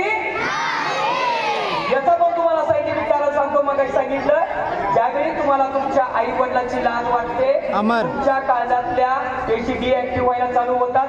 जिनं तुम्हाला जन्म दिला जिनं तुम्हाला एवढं मोठं केलं जी आई तुमच्यासाठी राबत असते त्या आईची बघा एखाद्या शाळेमध्ये तुम्ही जाता एखाद्याची आई अगदी मस्तपैकी स्कूटीवरती नटून आलेली असते. तुमच्या आईची साडी फाटलेली असते. तुमच्या वडिलांचा शर्ट फाटलेला असतो. वडील सायकलवरून आले असतात. एखाद्या मित्रासमोर तुम्हाला जर जायला लाज वाटते ही माझी आई म्हणून सांगायला तुम्हाला लाज वाटते. लक्षात ठेवा आपल्या आई वडिलांची कधीही लाज वाटू द्यायची नाही. कारण या जगाच्या पाठीवर दोनच व्यक्ती आहेत ज्या निस्वार्थीपणे तुमच्यावरती प्रेम करतात. आणि ज्यावेळी तुमची आई हे जग सोडून निघून जाते पोरांनो बघा मी तुम्हाला सांगतो कितीतरी मुली पळून गेल्या त्यांच्या आईला अटॅक आला. त्या मुलीला एवढा पश्चाताप होतो. लक्षात ठेवा एका चुकीमुळे ज्यावेळी तुमची आई हे जग सोडून जाते त्यावेळी तुम्हाला एवढा पश्चाताप होतो की मी केलेली चूक अक्षम्य चूक आहे. तरी सुद्धा तुम्हाला सांगतो एकदा का आई गेली की प्रत्येकाला वाटतं माझी आई असली तर मी हे केलं असतं माझी आई असली तर मी ते केलं असतं. कारण आई ही अल्लाउद्दीनचा चिराग आहे. तुमच्यासाठी बाप अल्लाउद्दीनचा चिराग आहे. पोरं तुमच्यासाठी आई अल्लाउद्दीनचा चिराग आहे.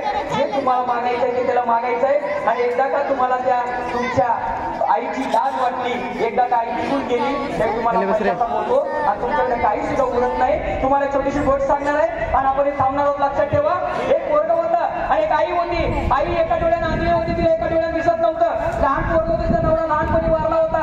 पण आईची इच्छा होती की माझ्या पोराला काहीतरी घडवायचं आहे माझ्या पोराला शिकवायचं आहे. तुमची आई सुद्धा तुम्हाला शाळेमध्ये पाठवते. लक्षात ठेवा कुठेही आई वडील तुम्हाला असंच पाठवत नाही टाइमपास म्हणून पैसे भरत नाही. तुमच्या आई वडिलांची एकच इच्छा असते माझ्या पोरानं शिकावं माझ्या पोरीनं काहीतरी करावं. त्या आईची इच्छा होती की माझ्या पोरानं मोठं व्हावं माझ्या पोरानं शिकावं. एका डोळ्यानं आई आंधळी होती. घरची परिस्थिती नसताना सुद्धा आईने पोराला एका चांगल्या शाळेमध्ये घातलं. लक्षात ठेवा आई दिवसभर गावचा रोजगार करायची आणि पोराला शिकवायची. सकाळी आई जेवण खाणं पोराचं बांधून द्यायची. शाळेच्या गेटवर जायची. पोरगा आतमध्ये जाताना एकटक बघत बसायची. तिला दिसायचं हा माझा पोरगा कदाचित पुढे जाऊन वकील होईल इंजिनियर होईल माझ्या घराचं नाव मोठं करेल माझं नाव पडेल माझ्या कष्टाचं चीज करेल. पाहत राहायची दिवसभर रानामध्ये काम करायची गावचा रोजगार करायची आणि संध्याकाळी शाळा सुटायच्या अगोदर गेटवर येऊन थांबायची. ज्यावेळी ते पोरगं तिथून गेटवर शाळा सुटल्यावर पळत पळत आईला बघायचं पळत यायचं. दोघं एकमेकाला घट्टपणे मिठी मारायची. आईचा दिवसभरचा थकवा निघून जायचा. पोरानं सुद्धा दिवसभरचा थकवा निघून जायचा. दोघं मस्त पैकी यायचे घरी जेवण वगैरे करायची. आई पोराचा अभ्यास घ्यायची त्याला सांगायचे लक्षात ठेव तुला घरची परिस्थिती बदलायची. असं करत करत पोरगं चौथीला गेलं. ज्यावेळी पोरगं चौथीला गेलं गेटवरती शाळेची आई आली ती बाजूची पुढे चिडवायची ते बघ तुझी आंधळी आई आलेली.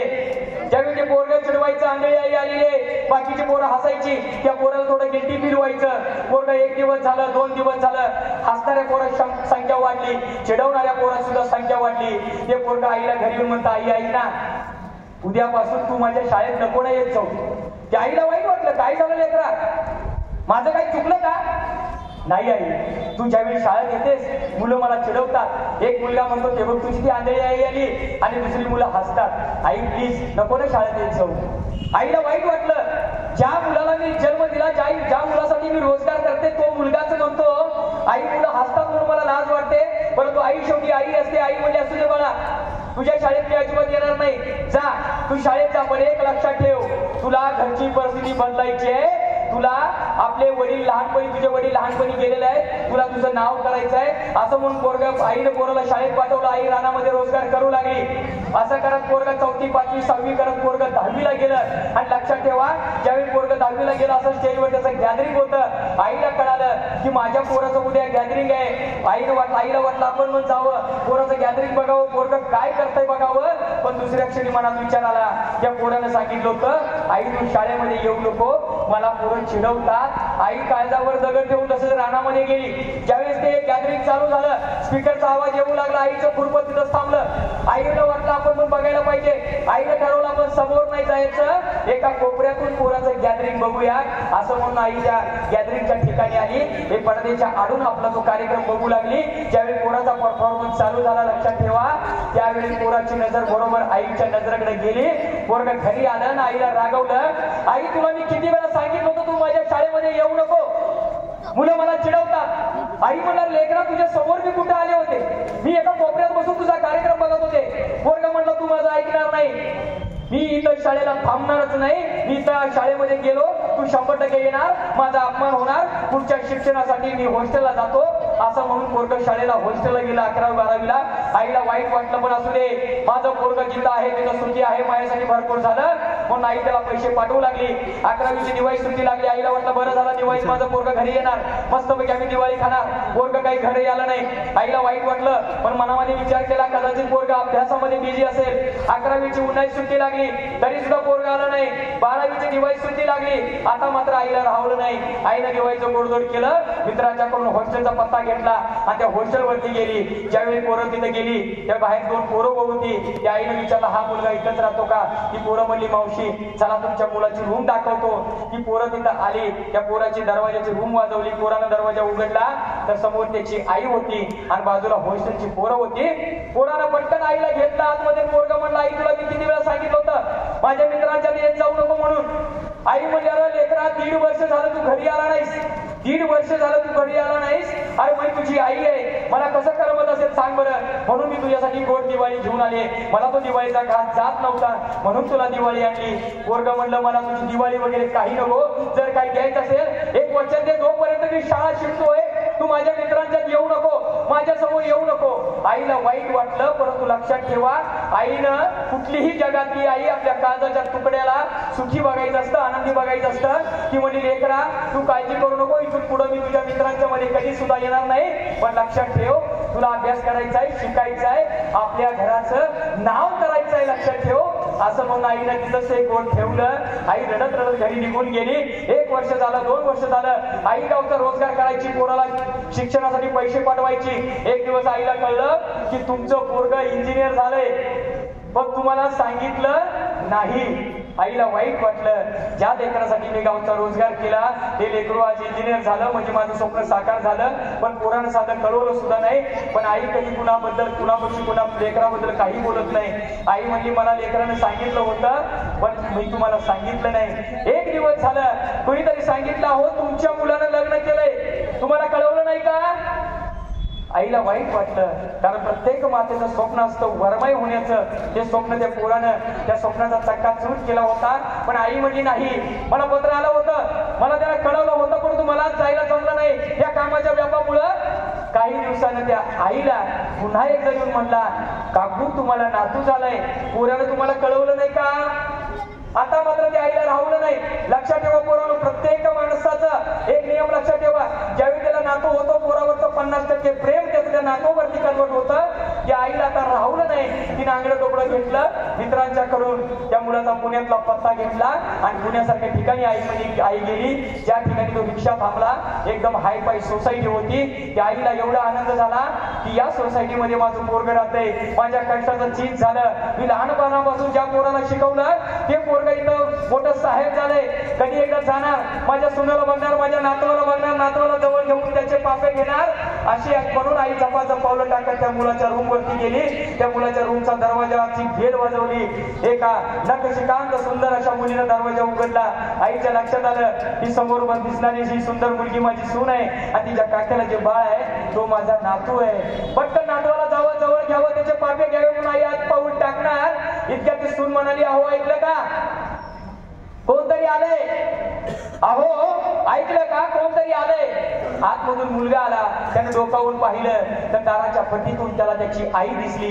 केस थोडीशी विस्कटलेली होती, साडी नवीन होती परंतु सरळ नेसता आली नव्हती. त्या पोरानं आईकडे बघितलं, त्याच्या मनामध्ये पटकन विचार आला, आली या ठिकाणी जर या हायफाय सोसायटीमध्ये कळालं माझी आई अशी आहे तर ही माणसं मला चिडवतील, माझ्या बायकोला चिडवतील. एवढंच काय, माझं पोरगं मोठं झालं त्याला सुद्धा म्हणतील तुझी आजी अशी आहे, ज्याप्रमाणे शाळेतली मुलं मला चिडवत होती ही सुद्धा चिडवतील. हा विचार मनात येतात पटकन मुखाच्या त्या मुलाच्या मुखातून गेलं. कोण आहे, ओळखत नाही मीला, असेल कोणतरी भिकारी आली असेल काहीतरी मागायला, असं म्हणून पोरानं पटकन दरवाजा धडकवला. ज्याप्रमाणे एखाद्या ओल्या झाडावर वीज पडल्यानंतर झाडाच्या ठिकऱ्या होतात त्याप्रमाणे त्या आईच्या काळजावर मुलाच्या शब्दाची वीज पडली आणि आईचं काळी ठिकऱ्या झालं. आणलेलं आगळं टोपडं दारात तिथंच टाकलं आणि आई रडत रडत रडत गावी निघून गेली. लक्षात ठेवा, पोरानं वर्षामागून वर्ष निघून गेली. एक दिवस शाळेतून फोन आला, लेकरा साहेब तुम्ही तर मोठा झालाय, या शाळेचा तू विद्यार्थी आहेस, तू साहेब झालायस, या गावाचं नाव केलंय, शाळेचं नाव केलंय, तुझा सत्कार करायचं ठरवलंय. पोरगं म्हटलं मी येऊ शकत नाही, कारण मी तिथं गेलो तर माझी आई पुन्हा येईल, पुन्हा माझा अपमान होईल, मी तिथं येऊ शकत नाही. परंतु सर म्हणले प्लीज ये, तुला यावं लागेल. पोरगं म्हटलं फक्त 15 मिनिटाचा वेळ देणार मी, 15 मिनिटापेक्षा जास्त मी थांबवू शकत नाही. असं म्हणून पोरगं त्या कार्यक्रमाला जायला तयार झालं. कार्यक्रम सुरू झाला. सर्वांचं लक्ष त्याच्या बोलण्याकडे होतं, सत्काराकडे होतं, पण त्या पोराचं लक्ष गेटवर होतं. कदाचित माझी आई पुन्हा येईल आणि पुन्हा माझा अपमान होईल, परंतु तसं काही घडलं नाही. लक्षात ठेवा, पोराच्या मनाला आनंद झाला. कार्यक्रम संपला. पोरगं पटकन गाडीमध्ये बसलं, जायला निघालं. पण जाता जाता मनामध्ये सहज विचार आला, आपण आपल्या घराकडे जाऊन येऊया, कारण बरेच वर्ष आपण घर पाहिलं नाही. निदान घरासमोरून तरी गाडी नेऊया. पोरानं गाडी घरासमोरून घेतली. घराच्या समोर पोरगं गेलं, गाडी थांबवली तर घराला कुलूप होतं. पोरगं गाडीतून खाली उतरलं आणि शेजारच्या काकूला म्हणतं, काकू माझी आई कुठे गेली. त्यावेळी ती काकू म्हणती, बाळा तुझी आई तर गेली. कोणत्या गावाला गेली. बाळा तुझी आई गावाला नाही, तुझी आई देवाघरी गेली. हे शब्द पोराच्या कानावरती पडताच पोरगा म्हणतं माझी आई देवाघरी गेली आणि तुम्हाला सांगितलं सुद्धा नाही. काकू म्हणते, बाळा तुझ्याच आईने सांगितलं होतं. माझ्या पोराला माझी लाज वाटते. जर काही माझं बरं वाईट झालं त्याला कळवू नका. हा, जर माझं पोरगं कधी घरी आलं तर त्याला ही चावी द्या आणि त्याला सांगा तुझ्या आईनं तुझ्यासाठी आतल्या पेटीमध्ये काहीतरी ठेवलेलं आहे. त्या पोरानं तरतर त्या हातानं चावी घेतली, पटकन गेलं, तरतर त्या हातानं पुन्हा कुलूप काढलं. पोरगं पळत पळत आतमध्ये गेलं, ट्रंक पाहिली, ट्रंक उघडली. त्याच्यामध्ये पत्र लिहिलं होतं. पोरानं ते पत्र हातामध्ये घेतलं, वाचायचा प्रयत्न करू लागला, परंतु पोराला ते पत्र दिसत नव्हतं, कारण त्याच्या डोळे पाण्यानं पूर्णपणे भरलेलं होतं. त्याने ते डोळं पुसलं आणि ते पत्र वाचायला चालू केलं. त्याच्यामध्ये लिहिलं होतं, लेकरा मला ठाऊक आहे तुला माझ्या या आंधळेपणाची लाज वाटते. आई म्हणते, लेकरा मला ठाऊक आहे तुला या माझ्या आंधळेपणाची लाज वाटते, पण तुला एक सांगायचं आहे, मी जन्मापासून आंधळी नव्हते. पोरा मला तुला सांगायचं आहे, मी जन्मापासून आंधळी नव्हते. तू लहान असताना तुझा बाप हे जग सोडून निघून गेला. पोरा एका बाईचा नवरा नसताना जगणं किती अवघड असतं तुला या जन्मामध्ये नाही कळायचं. पोरा एका बाईचा नवरा नसताना जगणं किती अवघड असतं तुला या जन्मामध्ये नाही कळायचं. अशा परिस्थितीमध्ये मी तुला सांभाळत होते. एक दिवस तू माझ्या मांडीवरती खेळत असताना अंगणामध्ये खेळणाऱ्या पोराचा दगड आला आणि तुझ्या डोळ्याला लागला. पोरा दगड तुझ्या डोळ्याला लागला, खरं काळीच माझं रक्तबंबाळ झालं. तुला उचलून दवाखान्यामध्ये मी घेऊन गेले. डॉक्टरनी तुझा डोळा चेक केला आणि सांगितलं, माऊली याचा डोळा पूर्णपणे निकामी झालेला आहे, याचा डोळा आता बरा होऊ शकत नाही. लेकरा डोळा तुझा गेला, खरं अंधार माझ्या डोळ्यासमोर दाटला. मी डॉक्टरला विनंती केल्या, डॉक्टर काही करा, माझ्या लेकराचा डोळा बरा करा. डॉक्टर काही करा, माझ्या लेकरं लहान, माझं लेकरू लहान आहे, त्यानं अजून जग सुद्धा बघितलेलं नाही. पोरा माझ्या या बोलण्याची डॉक्टरला सुद्धा कणाव आली. डॉक्टर म्हणलं, माऊली हे कोणत्याही कायद्यात बसत नाही, तरी सुद्धा याला जर दुसरा कोणी डोळा देणार असेल मी याचा डोळा बरा करू शकतो. लेकरा क्षणाचाही विचार न करता मी तुला माझा डोळा दिला आणि तेव्हापासून मी आंधळी झाले. पोराचं पत्र आसमान पूर्णपणे भरलेलं होतं, परंतु त्याच्याकडे आता काहीही उरलेलं नव्हतं. उरला होता फक्त आणि फक्त पश्चाताप, पश्चाताप, पश्चाताप. म्हणून म्हणतो लेकरानो, मातानो, पितानो, सगळ्यांना तुम्हाला सांगतो, एक वाक्य मनावरती कोरून ठेवा, जो जित्या परीस द्यायचे 2 घास सुखाचे. लक्षात ठेवा पोरांनो, मातांनो, पालकांनो, सर्वांनो, जित्या परीस द्यायचे 2 घास सुखाचे. हरकून जाईल त्यांचं मन. मेल्यानंतर कशाला निवडावरती पसारा पाची पकवण्याचा, की त्या कावळ्याची धन. लक्षात ठेवा, आईसारखं तुम्हाला काळजामध्ये कोणीच साठवत नाही. आई वडिलांसारखं काळजामध्ये कोणीच साठवत नाही. एकदा लागू द्या काटा, मग बघा आई बापाशिवाय तुम्हाला कोणच आठवत नाही. आई बापाशिवाय तुम्हाला कोणच आठवत नाही.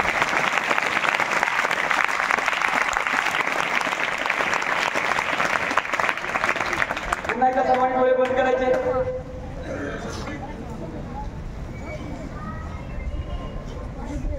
तुम्हाला तर सांगायची गरज नाही आई वडिलांचा चेहरा बघा म्हणून. डोळे बंद झालं 5 मिनिट. सर्वांनी डोळे बंद करायचे. काळजावरती हात ठेवायचे.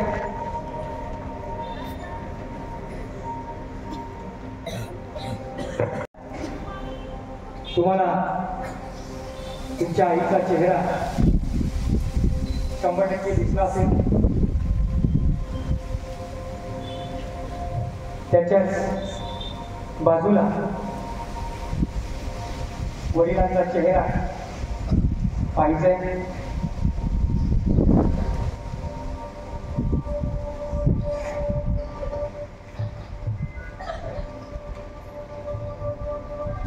दोघांनाही विचारायचंय,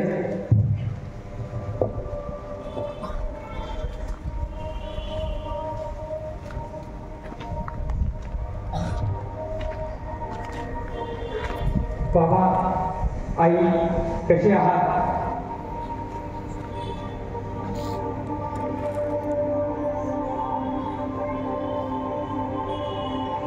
मुलीनो, खास करून तुम्हाला तुमच्या वडिलांचा चेहरा दिसणं फार गरजेचं आहे. जे टेक्निक मी तुम्हाला देणार आहे तुमच्यासाठी अल्लाउद्दीनचा चिराग ज्याला म्हणतात, तो बाप असताना त्या बापाचा चेहरा, वडिलांचा चेहरा स्पष्टपणे बघायचा आहे. तुम्हाला वाटतं माझा बाप माझ्यासाठी कधी रडला नाही, तर तुम्हाला एक घरी गेला की आईच्या लग्नाचा अल्बम बघा. ज्यावेळी लग्न ठरतं, शेजारी सांगतात स्थळ चांगलं आहे, बाप पटकन अडवतो, अगोदर मी बघणार आणि मग ठरवणार. बाप तुमच्या त्या मुलाची चौकशी करतो, स्थळ चांगलं आहे का, मुलगा निर्व्यसनी आहे का, मगच लग्नाला होकार देतो. ज्यावेळी शेजारी सर्व सांगतात एवढा खर्च करू नको, तुझी ऐपत नाही, तर बाप मनामध्ये ठरवत असतो माझी पोरगी आहे, मला सोडून जाणार आहे, हे पुन्हा पुन्हा होणार नाही. बाप कर्ज काढतो, एखादा जमिनीचा तुकडा विकतो, मित्रांच्याकडून पैसे गोळा करतो, खरं तुमच्या लग्नाची तयारी अगदी जोमात करतो. तो बाप मात्र तुम्हाला कधी कळत नाही, तुम्हाला कधी जाणवून देत नाही. बघा तुमच्या आईच्या लग्नाच्या साखरपुड्याचे फोटो बघा, तुम्हाला तो बाप सर्वांच्या समोर फोटो काढताना दिसेल. ज्यावेळी तुमचं लग्न असतं त्यावेळी लग्नात सुद्धा तुम्हाला तुमचा बाप प्रत्येक ठिकाणी दिसेल, गाव देवाला दिसेल, वर बाप म्हणून मिरवताना दिसेल. ज्यावेळी तुमचं तांदूळ पडतात त्यावेळी सर्व नातेवाईकांना हात जोडताना तुम्हाला बाप दिसेल. दादा माझं काही चुकलं असेल तर मला माफ करा, जी काही कसर राहिली असेल पुढल्या लग्नात भरून काढेल, पण नाराज होऊ नका, माझ्या एकुलते एका पोरीचं लग्न आहे. तो बाप तुम्हाला कधी दिसत नाही. परंतु ज्यावेळी तुमचा नवरा तुम्हाला घेऊन गाडीत बसणार असतो त्यावेळी अचानक तुमचा बाप तिथून गायब होतो. मातानो, तुम्ही घरी गेल्यानंतर अल्बम जाऊन बघा, तुमचा बाप प्रत्येक फोटोत असतो. परंतु ज्यावेळी तुमचा बाप तुम्हाला घेऊन जात असतो त्यावेळी तुमचा बाप तुम्हाला अजिबात दिसत नाही, कारण तो साईडला जाऊन एका कोपऱ्यात एकटाच ढसाढसा रडत असतो. कारण ज्या मुलीला काळजाप्रमाणे किंवा काळजापेक्षा जास्त जीव लावून जपलेलं असतं तिला आज कोणतरी घेऊन जाणार असतो. म्हणून माझ्या पालक बंधूंनो, आयुष्यात आपल्या बायकोला कधीही म्हणायचं नाही की तुझ्या बापानं माझ्यासाठी काय दिलं. तिच्या बापानं तुमच्यासाठी स्वतःचं काळीज काढून दिलेलं असतं. पोरीनो, ज्यावेळी तुमचा नवरा तिथून तुम्हाला घेऊन जातो त्यावेळी तुमचा बाप काहीच घडलं नाही अशी आविर्भावामध्ये डोळं पुसून तिथं येतो. त्या कॅटरिंगवाल्याचं बिल भरतो, मंडपवाल्याचं बिल भरतो, साऱ्यांचं बिल भरतो. संध्याकाळी घरी येतो आणि ज्या ठिकाणी तुमची अभ्यासाची खोली असते त्या खोलीमध्ये जातो, दरवाजा बंद करून घेतो आणि तुमची शाळेची पुस्तकं, तुमची दप्तरं, तुमच्या वह्या, तुमची पुस्तकं याला घट्ट मिठी मारून एकटाच रडत असतो. पण मात्र तो बाप आजपर्यंत कुणालाही रडताना दिसला नाही. त्यामुळे लोकांना वाटतं की माझा बाप फार निष्ठुर आहे. तुम्हाला फक्त अडवणारा, रडवणारा, तुडवणारा बाप दिसला, परत तुमच्यासाठी तुम्हाला घडवणारा बाप कधीच दिसत नाही. पोरीनो, ज्यावेळी तुम्ही मैत्रिणीमध्ये जात असता बाप आडून तुम्हाला बघत असतो की माझी पोरगी इतर मुलीमध्ये काही कमी तर दिसत नाहीत ना, तिचे कपडे तर फाटली नाहीत ना, तिच्या चपला तर साध्या नाहीत ना. स्वतःच्या गरजा नंतर पूर्ण करतो, आधी तुमच्या गरजा पूर्ण करत असतो. त्या बापाला ओळखा आणि आयुष्यभर लक्षात ठेवा, त्या बापाची मान कधीही खाली जाणार नाही याची तुम्ही काळजी घ्यायची आहे. कारण एकदा का बाप गेला, तुमची आई असेल तिला विचारा, जोपर्यंत बाप आहे आईला माहेराची ओढ असते. ज्यावेळी बाप हे जग सोडून जातो आईला कळतं, तेव्हापासून आई माहेरला जाण्याचं नाव सुद्धा घेत नाही. कारण हे सायंटिफिकली आहे, ज्या पेशीची ओढ तुमच्या शरीरामध्ये ज्या पेशी आहेत त्या तुमच्या आई वडिलाकडून आलेले आहेत, लक्षात ठेवा. त्या बापाला, त्या आईला आयुष्यात कधी विसरायचं नाही. कारण ज्यावेळी तुम्ही तुमच्या आईला वडिलांना विसरणार तुमच्या शरीरामध्ये रोग यायला चालू होणार, लक्षात ठेवा. त्या आई वडिलांना दोघांनाही मनातल्या मनात म्हणायचं आहे, आजपर्यंत ज्या चुका केल्या असतील होऊ द्या, आजपर्यंत जे झालं असेल ते होऊ द्या. एकदा फक्त आई वडिलांना मनातल्या मनात म्हणायचं आहे, आई बाबा आय एम सॉरी. बघा, आई वडिलांना फार मोठा आनंद झालेला असेल. या जगात पोरग डॉक्टर नाही झालं तरी चालेल, इंजिनियर नाही झालं तरी चालेल, वकील नाही झालं तरी चालेल, पण एक आदर्श पोरग जर घडलं आईबापासारखं, यासारखी कोणती पदवी, यासारखी कोणती डिग्री नसते, लक्षात ठेवा. एकदा त्या आई वडिलांना म्हणा, आई बाबा I am sorry, please forgive me, मला माफ करा. आई वडिलांना तुम्हाला माफ केलेले त्यांना म्हणा थँक्यू. आणि शेवटचं वाक्य जे मी तुम्हाला सांगतो, आयुष्यात कधीही कुणालाही बोलायचं नाही. कारण जगाच्या पाठीवर तुमच्यावर खरोखर प्रेम करणारे कोण असतील ते तुमचे आई वडील आहे. हे वाक्य फक्त त्यांच्यासाठी बनलेलं आहे आणि शेवटच्या श्वासापर्यंत त्यांच्यासाठीच ठेवायचं आहे. ते म्हणजे आई बाबा आय लव यू. मनापासून त्यांना म्हणायचं आहे आय लव यू.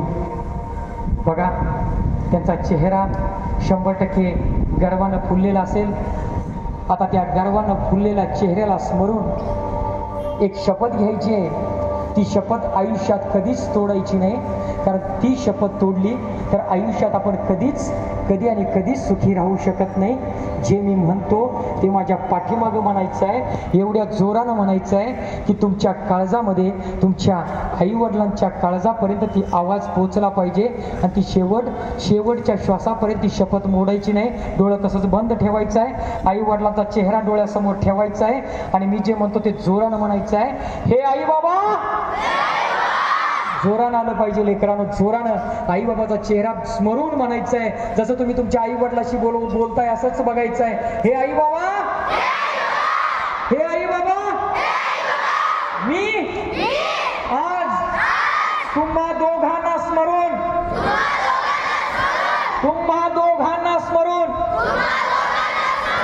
अंतःकरणापासून शपथ घेतो की मी शेवटच्या श्वासापर्यंत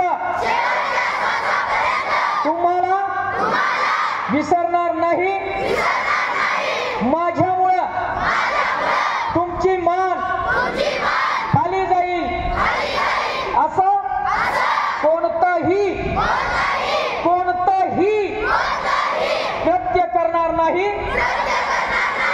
आयुष्यात कोणतंच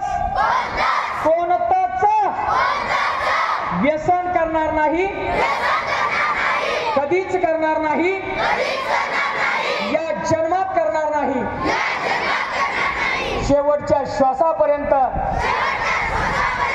तुम्हाला विसरणार नाही, विसरणार नाही, विसरणार नाही.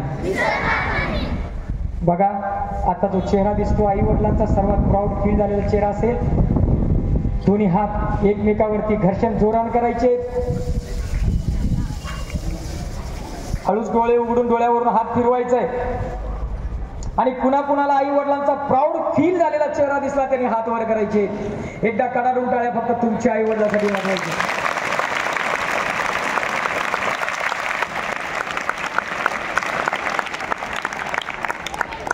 खरोखर आई वडिलांचा चेहरा दिसला का? आई वडिलांना कधी विसरणार का? आई वडिलांची मान खाली जाईल असं कोणतंही कृत्य करणार का? लक्षात ठेवा पोरांनो, मी जे तुम्हाला सांगितलं तुमच्या अवतीभोवती कमीत कमी 5 मुलांना सांगायचंय. किती मुलांना सांगायचंय? लक्षात ठेवा. हे का करायचंय? तुम्हाला वाटत असेल मी 5 मुलांना सांगितलं म्हणून जग करणार आहे का? मला वाटेल मी एखादं व्याख्यान केलं पण जग परिवर्तन होणार आहे का? जगाची काळजी तुम्ही करत बसू नका. एका जंगलामध्ये आग लागली होती. काय लागली होती? अरे का पोरांनो, काय लागली होती? त्या आगीमध्ये एक चिमणी होती तुमच्यासारखी सुंदर. पाणी घ्यायची, चोचीने त्या जंगलामध्ये पाणी टाकायची. एक कावळा आला, 2 कावळा. तो म्हणला येडी झालीस का काय? या जंगलाला आग लागली, या चोचीतल्या पाण्याला आग विझणार आहे का? कावळा काय म्हणला बघा, या चोचीतल्या पाण्याला आग विझणार आहे का? चिमणी म्हणली मला माहित आहे आग विझणार नाही. पण पुढे चिमणी काय म्हणली ते लक्षात ठेवा. कारण आपल्याला चांगलं कार्य काय करायचंय, माझ्या एका कार्यक्रमावर फरक पडेल का नाही माहित नाही, तुमच्या चांगल्या कार्याला फरक पडेल का नाही माहित नाही. पण ती चिमणी त्या कावळ्याला म्हणाली मला माहित आहे माझ्या या चोचीतल्या पाण्यानं आग विझणार नाही, परंतु ज्यावेळी कधी आगीचा इतिहास लिहिला जाईल माझं नाव आग लावणाऱ्यामध्ये न येता आग विझवणाऱ्यामध्ये. लक्षात ठेवा.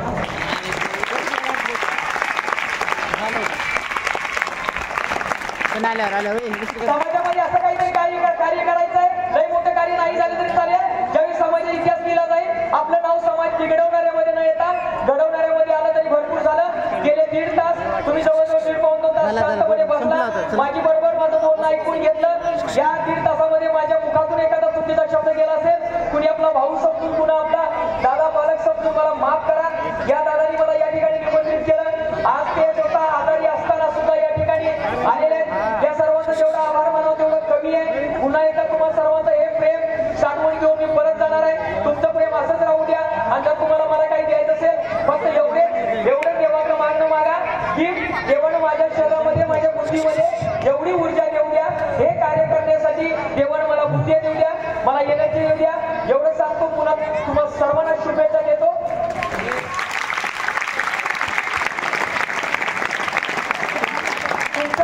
आमचं सर्वांचं दैवत म्हणजे आपले आई वडील, या सर्वांना वंदन करतो आणि मी या ठिकाणी थांबतो. धन्यवाद.